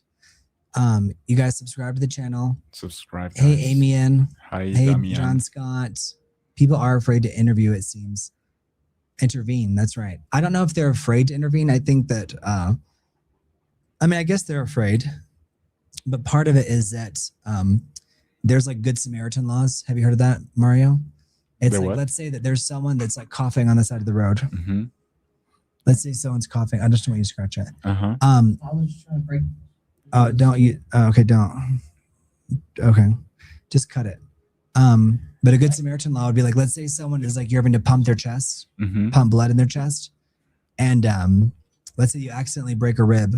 Like a Good Samaritan law would be like, that person can't sue you. Oh, yeah. right? Yeah. It's like I was trying to save their life, right? And you save their life, and then they sue you for breaking their rib. Yeah. You know. Mm-hmm. Anyway, but these are really good concepts. Sometimes I think that Mario can use his English to better describe things than I ever could in 50 years of speaking English. Go with Keith P. House. That's a great Thank you, compliment. House. So Yes. Mario is well deserved. It's great. Sometimes Mhm. speaking another language can feel like a tongue twister, but I try my Mhm. best. So thank you, Keith. Yeah, Thank you. there's a lot of new ground here. So it's like we're covering every inch of existence and Yeah. even beyond. Some of the stuff we're going to cover in the next one will be beyond like the basic human experience. I mean, yeah, all this is interesting. So, It's all very interesting. yeah. Avril Dotson, I saw that. That's funny. BD Hookah, Brent has a really safe, have a really safe night, and we will see you next time on the live stream. Thank you, BT Hookah. Thank And you you guys so don't much. forget to subscribe. Subscribe. And don't forget to like the video. A lot of people will watch and forget to like, but we need you Yes. to like the video. It's easy to forget. So there you have it on screen. I forget to like myself Right. But thank you again. So be sure to like the video. All right, we love you guys. We're gonna do the countdown. 10. Jimmy, come back to countdown. 10, 9, 8, Mark sends 7. What's he asking? he got his Venmo. He just set it up. Yay! Thank you, Mark Just in Sands. time, Mark Sands. So Mark Sands, Thank you, Mark. it's right here on the It's scrolling on the on the screen. scroll. Yeah. It's the German spelling of creative and plural artist. Mark Sands just set up his Venmo, Jimmy. Isn't that amazing? So Mark Sands, we appreciate you so much. And thank you, Keith PVS. Keith PVS, but just to be clear, you're the only person who's donated during this live stream. Thank So you. I appreciate you so much, Keith PVS. And then Mark Sands apparently is next in line. So thank you. He's like, yes, David. Thank you so David, much, yeah, John Scott. Jimmy, the Spurs are winning. Okay, good to know. Thank you, John Scott. Yeah, it might ask you for the last 4 digits of the phone number, which is 2228. I hope that we covered some ground here. I hope that you guys learned some stuff about ideas of morality, like the trolley car experiment, Immanuel Kant, where a lot of these ideas of right and wrong come from. The ends justify the means, where the origins are. What's interesting is that we can date some of this stuff back to the, as far back as you can go. Like the ends justify the means goes back to 10 BCE. Right. From a Roman poem. Mm-hmm. But it was probably even earlier in Greek somewhere, just that tablet got destroyed. Yeah. Thank you, Mark Sands. I think he's saying he already sent a Venmo and asking you to check. Maybe. Thank you, dog. Got it. The only thing is, you don't need to put it as a purchase, but you did good. But don't put it as a purchase because it confuses it and it charges a fee for no reason. But thank you, Mark Sands. That's amazing. I just added you as a friend, so please accept. So thank you, Mark Sands. I got it. Thank you so much. You're amazing. Thank you, Mark Sands. Thank you, Mark so Sands. much. That I can sleep a little easier. I appreciate it. Thank You guys don't Marks. forget to subscribe to the channel. Thank you, Thank Keith. you, Mark Sands. We did. I really, really, really, really, really, really, really appreciate it. So thank you. Thank you. All right. Okay. 10, 10, 9, 9, 8, 8, 7, 6, 5, 4. 4. Thank you, Mark Sands. 3, 2. Mark Sands, you rock. Thank 1. you. Thank you, everyone. Bye. Thank you so much. He's right here, BT Hookah. Bye. Thank you, BT Hookah. Enjoy your day. Bye. We love you guys. Thank you. Thank you, Keith PV House. I got it. I We got it. appreciate Thank you, you Mark all. Sands. Keith, you win, as he says. Thank you. Richie. Good night, dog. Good night, guys. We love you. We You love guys you. have a lovely evening. Sleep well. If you're starting your day on your side of the planet, have a wonderful day. Don't forget to love yourself. Thank you all. Have a great time. Yes. Mwah. Enjoy your day. Bye, guys. Bye, guys.